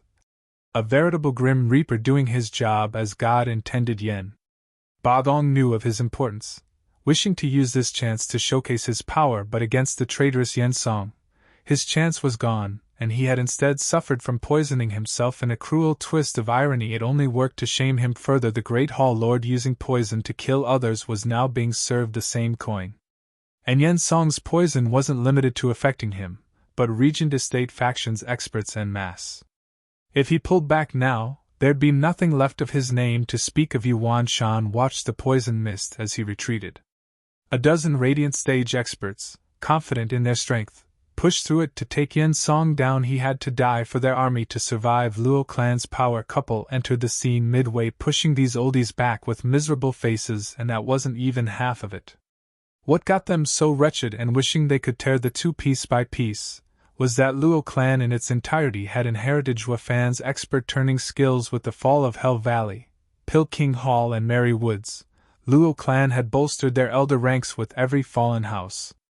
The venerables and elders who did not crack under Zhuafan's masterful silver-tongued promises ended up as an example for those who did, but some stragglers were bound to have escaped the destruction of the houses and returned to their house lords. It was all good and well, so far, with these new elders being quite close to each other, and Yen Song's poison to clear a path. Once Luo clan had the upper hand, they'd follow Zhuafan's vile plan into striking their hearts, and not chase a vanquished enemy. When push came to shove, these experts would choose self-destruction, and that would have been a far worse scenario. So before the war started, Zhuafan taught them to target their minds, appeal to their compassion and friendship. The best plan so far. And so, within the cruel battlefield, some very touching and sappy reunions cropped up in remote corners. "Brother, why you turned over to Luo clan?" Hell Valley's third venerable looked at the other in shock. "I thought Zhuafan had you killed 3. The ex-high venerable of Hell Valley sighed. "It's a long story. All in all, we're with the Luo clan now. Zhuafan is a tyrant, but as long as you don't anger him, he has quite the respect for us. And he even welcomed us with cultivation methods the likes of which Tianyu has never seen. We are certain that in 50 years we can enter the ethereal stage." "What?" The third venerable stood dumbstruck. "Brother, didn't you say there's no chance for us to reach it with our talent?" Ha ha ha, that was earlier, with Hell Valley's limited resources. But after getting to know the Luo clan, I realized that those 7 noble houses are nothing but ignorant whelps. Luo clan has a far bigger legacy than even the imperial family. There are rare ingredients piled up in mountains and countless rings. Vicious Pill King Yensong's only job is to take some alchemy disciples and bake in the pill house. They even use 6th-grade ingredients to raise the success of making just 3rd-grade pills, 100,000 of them. A true waste, such money bags. High Venerable praised 3rd Venerable was stunned. Why is a 3rd-rate clan so awesome? With their stuff, no one in Tianyu can compare. It's like they've harvested the nation for 1,000 years. High Venerable turned serious. Old 3rd, we each have our lords. I hate for being the one to hurt you, brother, and can only present you with 3 choices. Leave and live in seclusion far away from here, stay and I will have no choice but to fight you, or join Luo clan and live together with your brothers. That 3rd Venerable was conflicted. Since you do not want to join us, I can only hope you'd leave. We 4 have worked together for so many years. I'd hate to see my brother's bloody face. High Venerable shook his head. 3rd Venerable waved all over the place. Oh no, no, no, elder brother, you're wrong. I just want to ask, are you for real? 3rd Venerable's eyes shone with greed. Of course, have I ever lied to you in all these years? High Venerable stuck his head out. Old 3rd, Zhuofan is a master tactician and already has a plan in place to handle everything. Did you really think Regent Estate was going to win? Look around you, Luo clan is on a constant rise. Even if Huangpu Tianyuan is strong, he is chasing his grave. There will only ever be Zhuofan in this world. He has destroyed all houses in Tianyu, even his allies. High Venerable whispered. Steward Zhua has set up the Luo clan as the biggest, making it the supreme power in Tianyu. I am not going to lie to you. Come, join us as a new elder. This will be your only chance. What, a single power? Zhuofan has such ambition? 3rd Venerable pondered and nodded. Elder brother, I wish not to ruin our brotherhood and can only hope to stand by your side as we make history. Good, old 3rd, I expected nothing less. High Venerable grabbed his palm, taking a vial from his back with a bloodworm inside. Brother, to enter Luo clan, you must take this bloodworm. 3rd Venerable found it improper, but from High Venerable's stern look, this was no game. Recalling again the promise of resources from Luo clan, the 3rd Venerable swallowed it. High Venerable laughed, going together on a nice little trip to Regent Estate to murder the rest of them. The same exchange happened all over the place. Saying it's out of brotherhood when the dangling bait was just too damn good. These guys were homeless anyway, they didn't even have time to worry about resources. Along came the Luo clan extending its gold-plated hand. Who in their right mind would refuse it? As an extra proof of sincerity, it came from old pals. The battle was a few hours in when Yuan Shan and the other lords found something strange.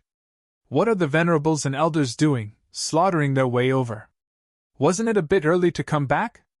And why are there so many of them? Taking a good deal of time to process this, they all came to one conclusion. Fall back. Much of a war this turned out to be. The enemy didn't come to kill us, but to turn us. How could they win now? All that was left was for them to turn as well. Ling Wuchang sighed. Zhuofan's psychological warfare is otherworldly. Just what did he use to achieve it? There must be something off about this to get so many in such a short time. Back to Regent Estate. We'll think about it then. Ling Wuchang shouted to his faction. Luo clan was hot on their tail. Shadow King's trio watched the odd war with dumb faces. What the hell? What did Luo clan do to them? Isn't it too fast? Shadow King was flabbergasted. Fang Qiubai sighed. If you're looking for a specialist in turning experts, go to Wingate City's Luo clan and find Zhuofan. Shadow King's face twitched. Even with Zhuofan away, everything still played by his rules. Regent Estate's victory was based on Huangpu Tianyuan's 9 dragons diamond body alone, while Zhuofan had some tactical counters in place besides just himself. To put it another way, this trick of his had a heavier impact than his strength in this aspect. Zhuofan had Ling Wuchang beat by miles. Again using himself as bait. Fang Qiubai sighed. Zhuo Fan used the same tactic in the esoteric debate with flying colors. While now, he has caught Ling Wuchang unprepared, his schemes working at full power even while he is away. He won in every aspect. In your opinion, was his defeat fake? Shadow King looked at the sky. Then he must have a way to deal with Huangpu Tianyuan. I'm really curious about what can possibly hold Nine Dragons' diamond body in check. Zhuo Fan's final rivals may very well be us. Fang Qiubai and Sima Hui nodded while flying away to watch the events play out.